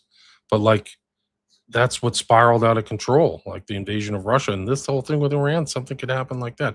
If the gas gets too expensive and people are already on the precipice, like you're literally just pushing off 10 million people into extreme poverty. Well, they don't have anything to lose. Like you're in a different mind. We go all the way back to de Sade and the French Revolution. They didn't have anything to lose, And next thing you know, these people are getting freaking guillotined and stuff. And then there's Napoleon. Like, I want to have law and order. Same thing happened after Versailles, right? All the money goes and there's huge inflation and they're like, well, this is a mess. We need something. And Hitler's like, I'm your guy. And but there, and you get different agendas, right? I mean, World War One was what? Destroy the Ottoman Empire. Okay. And so these, what I'm saying is these are, you look at them as chessboards. Okay. I want to, Billy and Bubba, I want to take both of their lunch boxes. So I'm going to have Billy and Bubba make them fight each other. Then they're both beaten up. I'll go take the lunchbox, and maybe Bubba survives, and I'll get Bubba to fight with my other enemy and That's act what like, and that's so you create these environments. You create these situational things, and it's very on a meta level, you can see. And the problem is we have this black and white dichotomy, good and evil. Well, in fact, these are different things. And you're right, one that's very astute is the invasion, this attack on Iran is very similar to the invasion of Russia. And I mean, it's like, and it's a war. It cannot be won, period. You cannot win it. It's impossible. And all you're doing is just destroying America. You're destroying entire power base. You're destroying the petrodollar. You're causing mass starvation. You're removing all of America's allies are gone. You just took all the friggin' weapons from South Korea and sent them to Israel. So South Korea's like, F off. You never cared about us. We're not going to help you. And you've just shown the paper tiger. Yeah, we can kill and destroy, but we don't have 3 million trained troops. We will just get cut. We'll be cut to ribbons in a ground invasion. But he's pushing ahead. I feel passionately about this kind of because I'll swear, he's a fucking moron, and he should be locked. He should be in a fucking circus show. He shouldn't be running the country. I mean, he shouldn't. You know what I mean? He's like a clown. He's a retarded clown, a fat retarded clown. Sorry. So, but this is the same thing that England has been doing. Like England's been sitting back trying to break America since the beginning. The first Civil War was kind of they were making it happen. The 1812. Right now, England is sitting back and they're like the guy in the yellow jacket behind the tree. That meme, like wringing his hands, like they're just waiting for America to crack open. And Israel is one of their projects. Working with the Rothschilds. And the King of England has that same Maltese cross on the top of his crown, the one that was on the wall there in the villa. So I think this is the plan. They use America to defeat the first two wars and then use the third war to defeat America, and then they can have their new world order, right? It goes back to Albert Pike, right? That quote that's been around to Right. Giuseppe Mazzini or whatever. When actually interesting, the Masons had, or the high level Masons had a very early version of the telegraph, so they could communicate overseas. People didn't know about it. It was like magic. Oh, we know, you know what I mean? But that was Albert Pike talking about some people say this is spurious, the letter, but talking about the Third World War will be, he mentions World War One. This is in 18, right after the Civil War, mentions World War One, World War Two, then World War Three. Muslims versus Christianity. And then you have, the troops being told, well, you're going to bring in Armageddon. And I mean, Yay. this is, I can't believe we're in the 2026. I mean, it's like we're back in the friggin' Stone Age. I mean, people in the Stone Age had more manners. Seriously, we're like at Carthage, or something. I mean, we're in a time of barbarism again, regrettably. We're definitely burning our children at the fucking Moloch, Yeah, this is great. I mean, I think just to kind of come back full circle, Salo is important. I think Pasolini was before his time. I think he looked into the darker parts of the thing. And that I think the finish is actually really incredible, like prescient, because like these guys go through it all and it's like, let's dance and blow it off. There's no like moral, like bookend, like, okay, let's fix this. These bad guys are bad. Let's go shoot. There's no happy ending, like Hollywood ending, like the bad guys get it at the end. It's that everybody's dancing and it's over. Like it's off the charts. Like it's just left open, So I'm done too. That's my presentation. This was supposed to be the first of 3 movies. Did you know that? No. He did the trilogy of life, which was like 3. I could look them up. There are 3 movies that are about like youthful sex and just the love of sex and the love of being young and having a body or whatever, just loving life, and it's just like a beautiful whatever. And he decided he made this movie because he was like, that's not really how life is. And he felt like he did a disservice by making those movies, and he decided to make, okay, I did a trilogy of life, now I'm going to do a trilogy of death. And this was number one. And they murdered him before they even released it. And they stole some of his footage. They took away some of the torture stuff. It's gone. Some of those scenes were only captured on still camera by a photographer who was there, like walking around for a magazine taking a picture. So, so that even though it ended abruptly like that, it was supposed to start a whole series that is going to be, and whoever murdered him or had him murdered, they wanted to shut him up, I think. Yeah, it's really something else. Well, It's a hard movie to get through. Like you said earlier, Absolutely. where you said to me you turned it off and turned it back on. I did the same thing. I was like, okay, I'll go walk around for a little bit. I had come to back, take pick it up. days. I had to take a day or two off, and then like I would stop, and then the images are still in my head for the rest of the day. I'm like, oh, you know what I mean? And then I have to go back to it. Oh God, I have to push play again. Man, it was really hard. Let me ask you guys this question. What do you think Pasolini's take is? Do you think this is too much? Do you think he's trying to accurately depict something? Do you think that Desaad's kind of worldview is still relevant to understand? Like what's your after looking through and researching this, what's your kind of overview of the film and Pasolini? Well, one thing just about the music, say like in the beginning, the long title credits, you have no idea what you're getting into, right? I mean, you could be watching an old film about people ice skating or puppies. And by the way, I wish I could edit out. I'm sorry, my insulting language there. Just pretend it didn't happen. If they show up at my door, the black helicopters come. It's all right.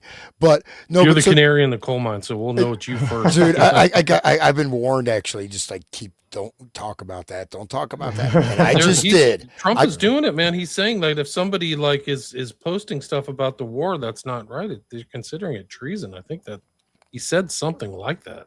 Yeah. I know that. But anyways, I wasn't AI talking. is going to get all of us anyways. I was talking about someone else who's just happens to be a circus clown gone wrong. But anyways, so the film, just from the music, but what you see is also, in a sense, the veneer of civilization, high culture, or even, you have classical music, they're singing songs when they come in to recite their, degraded stories in the room of orgies. There's always music, they sing, and the one thing is interesting, the lady who's the piano player, she commits suicide at the end. She jumps out the window. So the music, I mean, I think it shows that in essentially 121 Days of Sodom is the model or template for at least for he's maybe probably for the ruling elite of the world, right? So this is exactly what they do. And in fact, it's all just fun and games. And the fact is that the products of high culture, right? Even the girl who's murdered in front of the raped and murdered, and they put her body in front of the alcove with the Virgin Mary. So all these aspects are, again, according to, Desaad, like that's the false civilization. Once you obtain power, you don't need to abide by those rules, even though you're going to keep up the artifice, the appearance of quote unquote rules-based order. Right. So I think it's very telling. And it's, even though it's extremely, I don't want to watch it again. Don't make me watch it again. But it shows in a very visceral way what they think, what they do, and the level of degradation. And then that's what they're doing, man. You have one level of pleasure, you got to keep amping it up, and then you get pleasure from causing others suffering and turning people into your slaves, and it just keeps going. And at the same time, you're deciding the fate of the world, or attempting to. So I think it's quite realistic and a very chilling indictment of the modern world. I saw an interview of Pasolini talking about what he thought it was about, and he was talking about how the ruling class destroys the youthful body, with war and with the society, and how they dominate and destroy it. Um, like the one thing that we have that we own is our body, and they take it and they turn it into filth. But I agree with what Hans was saying. I think this is much like Eyes Wide Shut. It's a revealing of what is actually happening. Um, it's brutal because it has to be, you know. And when we read the Epstein files, we get the same feeling in our stomach that we did when we watched this. It's the same, and it's the same people, and it's the same mentality. That is the enemy. These people that see us all as slaves, that they can do whatever they want. Um, so it's a revealing of the kakistocracy. And just like Epstein Files is a revealing on the news of the kakistocracy, this is just an artful form, of showing us the truth. And if you notice, these young boys, they have rifles. They can turn and shoot those guys at any time, but they don't. They just dance. Some of them participate in the rape and whatever. They laugh. They're like child soldiers. Is a thing. I think, like, getting to the kids before they're fully adults, to change them in their morality, is important. I think that's part of the domination of the culture. They need to have the cops, to the enforcers out there that fully believe and agree with it and will, do what they're told. Yeah, they dominate them too, and I wanted to make sure to mention that it is the satanic inversion, and that's why it's so disgusting, because our natural senses are tuned properly, and these people are so opposite. Um, they're totally the opposite, and they'd fit right in with the Jacob Frank people and the Sabotage Zebi people. Um, and they got to positions of power to destroy society, and this is how they think of people, their mentation. Um, and I also wanted to relate the satanic ritual abuse is very similar to everything that we see with the humiliation and the eating of shit and the marriage of children that are unwilling. And then they make them cross dress into different they made the groom wear the bride's dress and then made him eat shit. And um, it's, it is, even if they didn't believe in Satan, these things are satanic. Like, they're literally anti-human, anti all order of nature, like the real order. Shit is excrement. It is not food. Like, it's the everything they do is opposite, and that's what makes them happy. So, like, if people want to understand Epstein class, this is also the generational Satanists do this type of thing, and they have this type of wealth, and they surround themselves in these ornate places, and they own children and their bodies and do what they will. If you don't want to hear those stories either, it's just as bad as watching this movie. It is horrific. If you love humans, then it hurts your heart to listen and watch. But it's important to take a bite of the black pill sandwich. Like, we need to see what's really happening to actually know. We need to actually read the Epstein files. We need to know that they're stealing babies that are, we need to know that they're eating jerky. We need to know what jerky is. Like, we need to actually fathom that, because people can't fathom when they read the Epstein. No, nobody's like that. Nobody does that. But then you watch this movie and like, wow, how could they do that? And you watch them smile as they're doing it. It's like, holy like, the dude's got poop on his lips and he's kissing this young boy who's dressed in a bride outfit, and he's like, the poor kid is like, I mean, just, oh my god, it's next level psychopathy. And that's really what bubbles to the top of this satanic ruling society that we have. So that's how I want to end it, I guess. Yeah, it's bad. We don't Think have to I, end it. I got plenty of time, but I I still. I don't have anything else to cover. I mean, unless you guys want to, I don't know. I mean, this was kind of the topic for the night, but the what's really scary is like under the Biden regime, there were hundreds of thousands of kids being trafficked through and spread around the United States. So like this Yeah. kind of stuff may be under reporting, like Salo looks at it as a small event with only 20 people. Imagine that some of these other rich families who have really no care for another human being, just trafficking kids, and like these guys are just going on with their daily lives, and some of those kids, who knows where they are? I don't know. Yeah. So, I don't know. Apparently, there's places I've heard about, places where if sadists want to give up having a life anymore and live underground, they can pay money to go live underground and kill people all the time.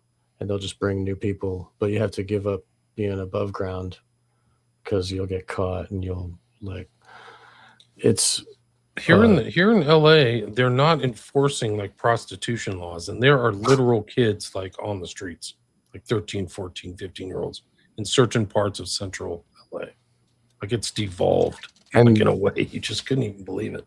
Like I don't know how people are tolerant of this crap, but it's unbelievable. if you hear the interviews of pimps that work on Figueroa, if any of those girls aren't owned by a pimp, they get put in a dog cage and they get fed dog food There you go. and whipped and beaten. Right. Makes perfect sense. Right, because that's how you break them down.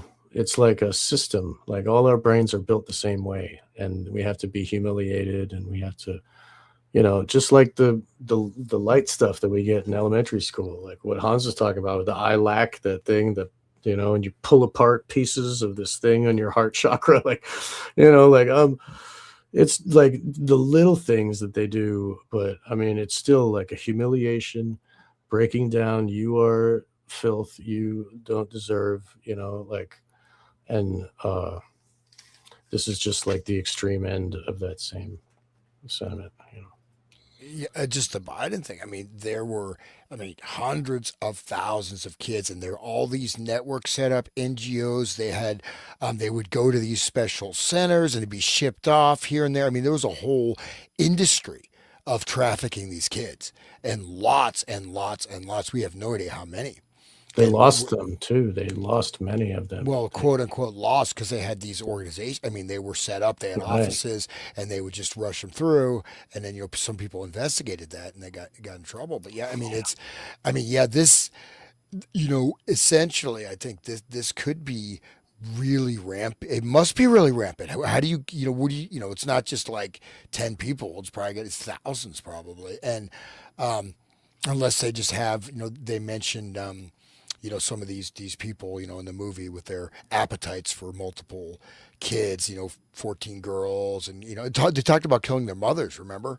They Yes. said it was like the best decision, to kill your mother, and that's also like Desaad. I could read more Desaad. I don't know if you want me to, but I mean that's also a pleasure. Committing murder, because it's you getting all of the. And he said that was one of the greatest pleasures I ever had, was murdering my own mother.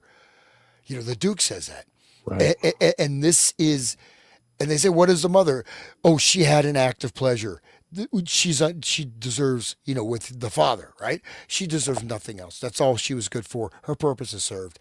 It's almost a duty to kill your own mother.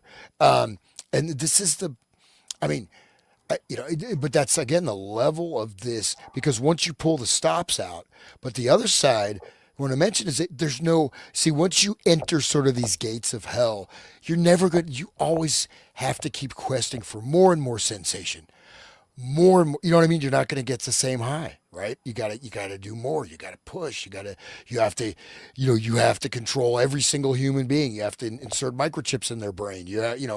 All this stuff, AI control grid. It's all, these are the people that are doing it, man. And it's because it makes their lives easier. And and it's a cult of egotism, sensation. And again, they consider it natural. This is nature. I'm the superior being. It is in the law of nature for me to enslave you or whatever. Superior beings that like to eat shit. I don't think that follows. It doesn't make logical sense.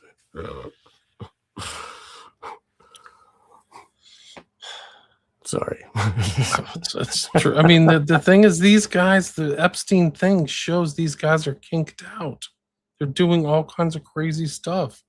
They have, like, we did that one show where they have farm animals and stuff.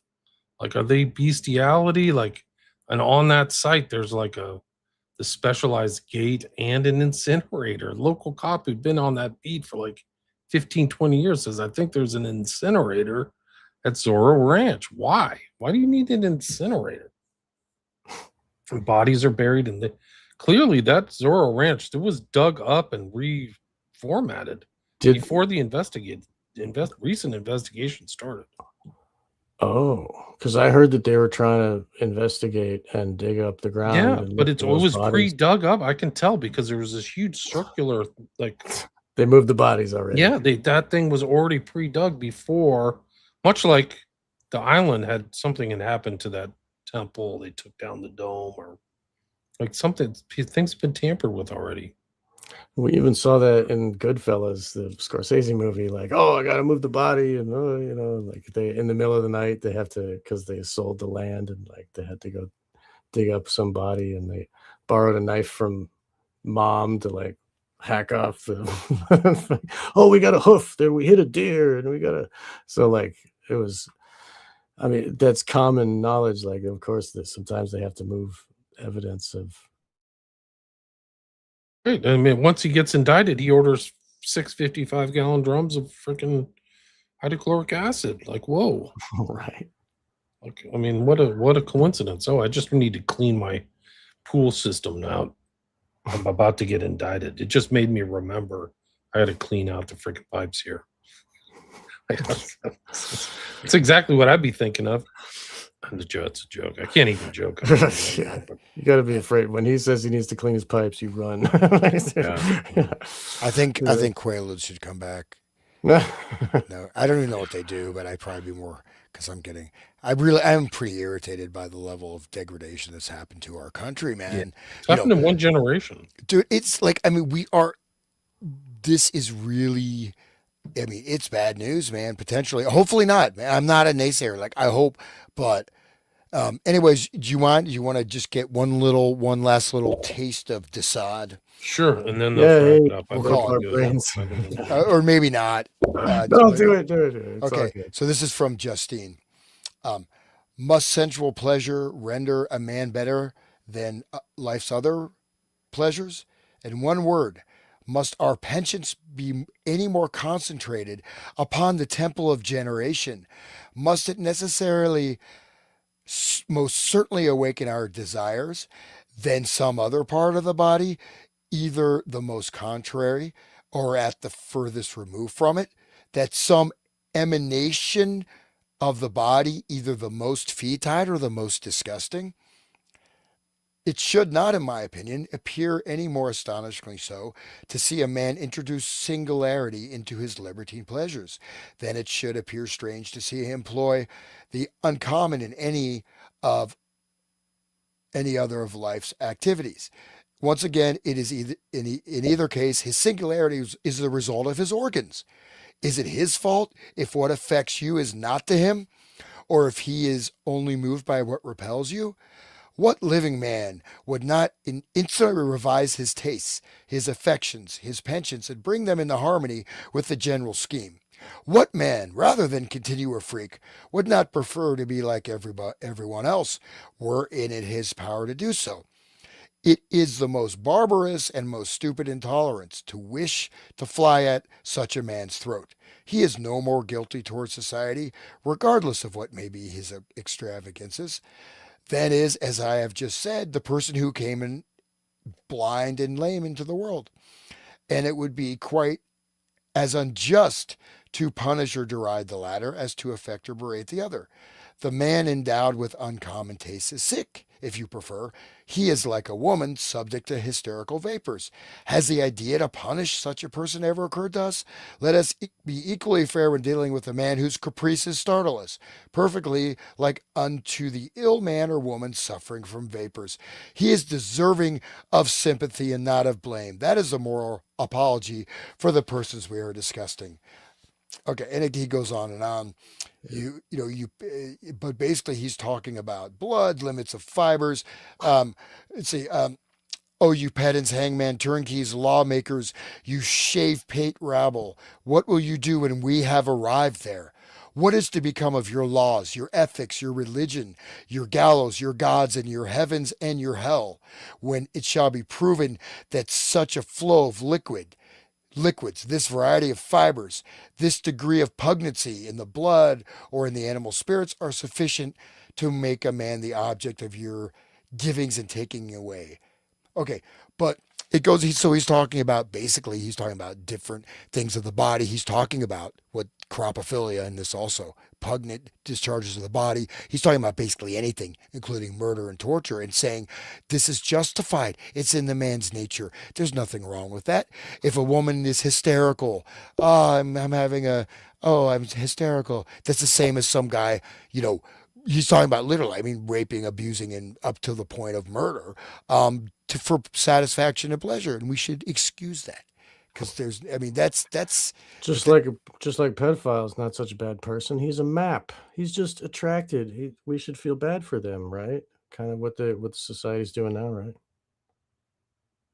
I'm sorry. I'm sorry. No, you're right. You had another You're sentence absolutely going. right. I'm sorry, It's- Hans. Dude, I'm sorry. dude. No, I'm done. I'm done. Okay. I felt that. I've thought it timed was. out. I can hear the black helicopters circling. Yeah, 'Cause I know. I criticized the knock war. on They're the taking door. me away, man. I'm gonna Yeah. fight. It's gonna be like Waco 2.0. Oh, Dude, dude. apparently the polling support for Trump is Get your like guns. 28%. And I'm like, who are those 28% of people? How Like, is that possible? how is 28% even possible? I Gotta don't be even think that's bots. right. It's bots. Like, whoa, how are you not reading the news or what? Where do you get your information? It has to be from the mass media. There's Like, oh, sorry. I don't know how you could have 28%. The guy didn't do anything he said he ran on. Like, he didn't do anything. He immediately started to cover up the Epstein files. They started redacting in March of 2025.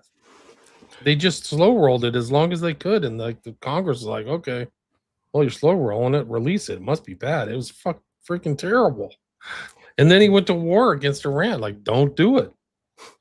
It's just Did they totally crazy. Did whatever happened to the Pfizer rollout of that paperwork and all that stuff? I don't Did know. that- There's a like, big- everybody there's a forgot about Warp that. speed. Right, Hey, yeah, Captain Kirk. They were trying to slow Warp that, make it speed. like 75 years till we got all the papers, and then we No, weren't there's getting a all the huge court papers. case right now in the Netherlands or something that they're going in it. They're actually saying it's a bioweapon. Like, they're using the term. They're not even using the V term anymore. Bioweapon blues, man. Yeah. No, it's Yeah. 45. I did 45 episodes on that. Right. Oh yeah. Well, again, these are the people that brought you various types of technology, human genomic editing. Let's just play around with the human DNA. It's not good enough. Let's just add some stuff so we can. But Totally out of their freaking minds.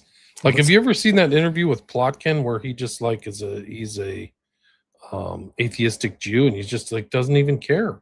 You have to see this whole culture change that's happened in the culture and the rise of the malevolent shot schedule at the same time. Like, these are the type of people. They don't care if you get poisoned. They don't care if your family's miserable. They don't even have normal human empathy. no, It's they that actually, bad. I think they feed off of it. They enjoy it. Right. It's like the Salo mentality. I think you're right. Yeah, but I just They one know last- it. They just lie. They know they can't get caught. and they know they can outwit people and scam them, just like Epstein. Really, I mean, one of the incredible elements of the Epstein file story is how he got away with it for so long. How many manipulations, how many cover-ups, like Comey's covering it up. It seems like Trump fired the original arrestee, Geoffrey Berman, like in 2020. Like he really wanted him gone. And that's why those files that popped up, people were like, what? You had files on co-conspirators and other like businesses that were involved in this stuff? Like people never saw that because it was all NDA'd or was in the government there in the Southern District in New York. Like, whoa, you really were trying to find other people. Like it never. I don't think that was public information. There were actually some articles that I saw recently about like they're going after other co-conspirators and all that stuff got squelched. How did all this stuff get about Epstein get squelched over time? It's going to be huge because Trump tried to squelch it during this administration. So, I mean, that shouldn't tell you everything. It's like, why is there 25% support of this guy? This has to be taken out of our society. It's really that bad. Like, you won't survive with this kind of criminality and evil. You just send It's him just over there. crime You after got to crime trust after the crime plan, after crime. William. What do you mean? You got I to know. trust the I plan. hold my breath. Yeah. I was crossing my Yeah. fingers. I've always believed in Q, guys. I really have. I knew it was truth from the beginning, and all these vague statements and stuff that I was deciphering, it really was just like on point. Like I knew there was somebody deep inside the government with my interest who couldn't be caught or couldn't be filtered out. That was always just, leading me on by the those. nose. I just Those always white knew hats. it. They're gonna Yeah. put all those The pedos white in hats are jail. there. They're gonna put all the pedos. Yeah, in they jail. put all Just the wait. pedos in jail. We already have seen them in jail, right? Right. We already see the prosecutions, and they're keeping us out of war, and they're closing the borders and getting rid of criminals. What's happening? Like, trust the plan. Like JFK Jr. is about to show up over at Dealey Plaza. Like I've been camped out there for like the last 3 months. Waiting They're gonna for put it on him to appear. TV too. They're gonna put it on TV for Yeah, everybody to watch. absolutely. It's going to be a miracle. He was sitting behind Trump, JFK Jr. was behind Trump at one of those rallies. So I know that was kind of like my Q tell, where I knew Q was truth, like beyond gospel truth, was when I saw JFK Jr. behind Trump. Guys, Yeah, he let's was wrap doing the this up. Hey, we have Macarena. 462 live viewers. Thanks everybody for listening and participating and commenting. And Salo, don't watch it unless you really like ramped up your psychological, defenses, because it's pretty rough. But I do think that Pasolini was on point. I really don't think he was exaggerating. And I think some of these things really do happen. If you look at like Oak Island or whatever that place was in North Michigan where people went to, the Brotherhood of Death has its own island up there, by the way, which is the Skull and Bones. So these people get those islands so they can do crazy stuff like this, or bring in prostitutes or traffic people. And it goes all the way back to like Brussels, Dutroux. There's just so many things. The Bunga Bunga parties in Italy, which is not very far from like Salo, which involved the prime minister whose name I see his face. I can't remember his name now. Somebody in the chat probably knows, but those people died at those parties too. He was a member of Propaganda Due. Right. But and he was on I think TV this too. film is relevant. I'm sorry, but he was on TV as well. He was just like Trump had a TV show before he was elected. Yeah, he's a Trump figure. How about that? Berlusconi, thank you, Deb. Thank you. Berlusconi, He was actually what he was able to do. This is like, people are like, oh, you're so paranoid or you're a conspiracy. Berlusconi had connections within the Propaganda Due Lodge that I think is in Genoa. So it's a high level Masonic lodge.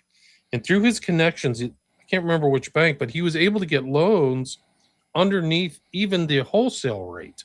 So not the public rate or the wholesale rate, but through his P2 connections, he could get really low end loans and outbid anybody for properties or assets within Italy. And what he did is he bought all the media prop stuff, and they just propagandized his propaganda all the time. It's Berlusconi. So like they just gamed the system. And there's actually a really good book I read a while ago about how he did that. It's called The Fall of Rome. And the fall is him taking over, kind of like a new Mussolini. And he was kind of like a Mussolini figure, very degenerate, and girls died, and bunga bunga parties, 2 wives, children all over the place, friends with Bill Clinton. He's probably in the freaking Epstein files, but Berlusconi was really something else. Okay, just one last thing, just to throw it out there. Have you guys checked out the Ingersoll Lockwood's books, 1890 novel Yeah. Baron Trump's Marvelous Underground Journey and 1900 The Yeah. Last President? That's some weird. That's pretty. I don't know. I did a show on that with Okay, what's your opinion on that? I with don't know. Todd Wood. It's just strange synchronicity. It's from Q. Did you see the Epstein guy who wrote a thing about Trumperstan or whatever? Like one of the Epstein relatives wrote some strange book about some kind of like charismatic figure named Trumperstan or something. Did you know Epstein that guy. Trump released a book in 2001 called The Future We Deserve? And he talks about how bin Laden is going to do a terrorist attack. You know that? It was released before that's- the tower attacks, like No. the same year. Yeah, that's true. Like, and they called him on 9/11. That Fox News had that segment. I got it downloaded where they said, you know, oh yeah, what would you do if you were president? He was like, I'd be flying F-16s. It was always the plan. This was always the plan, you guys. What was getting Trump into office Yeah, and then blowing up the world? to destroy America. Yeah, to take apart America. The tower to destroy all of the old world order, you know. And he's doing it. Yeah, we're definitely in the new world order, guys. No question The about devil's Trump, right? They talk about the devil's Trump bringing in the apocalypse, right?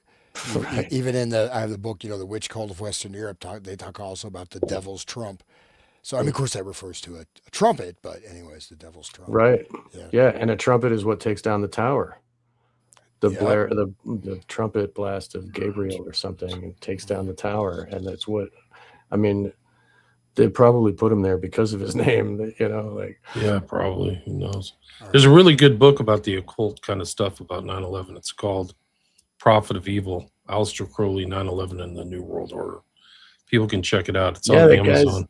I heard about that writer. He's pretty good. He's wrote a couple books. He's written a couple decent research books. yeah. They're a bit noited, maybe not for the retail reader, Yeah. but it does kind of tie in. If Bush is eating freaking cream cheese in these things, like that book is really about George Bush Sr. I couldn't title it about George Bush Sr. at the time, but if you get to the final chapter, it's kind of like the purloined letter where you put things at the back of a book, it'll be hidden forever. But it's really, if you get to the last 2 chapters of Prophet of Evil, it's all Bush. It's all Bush and his son.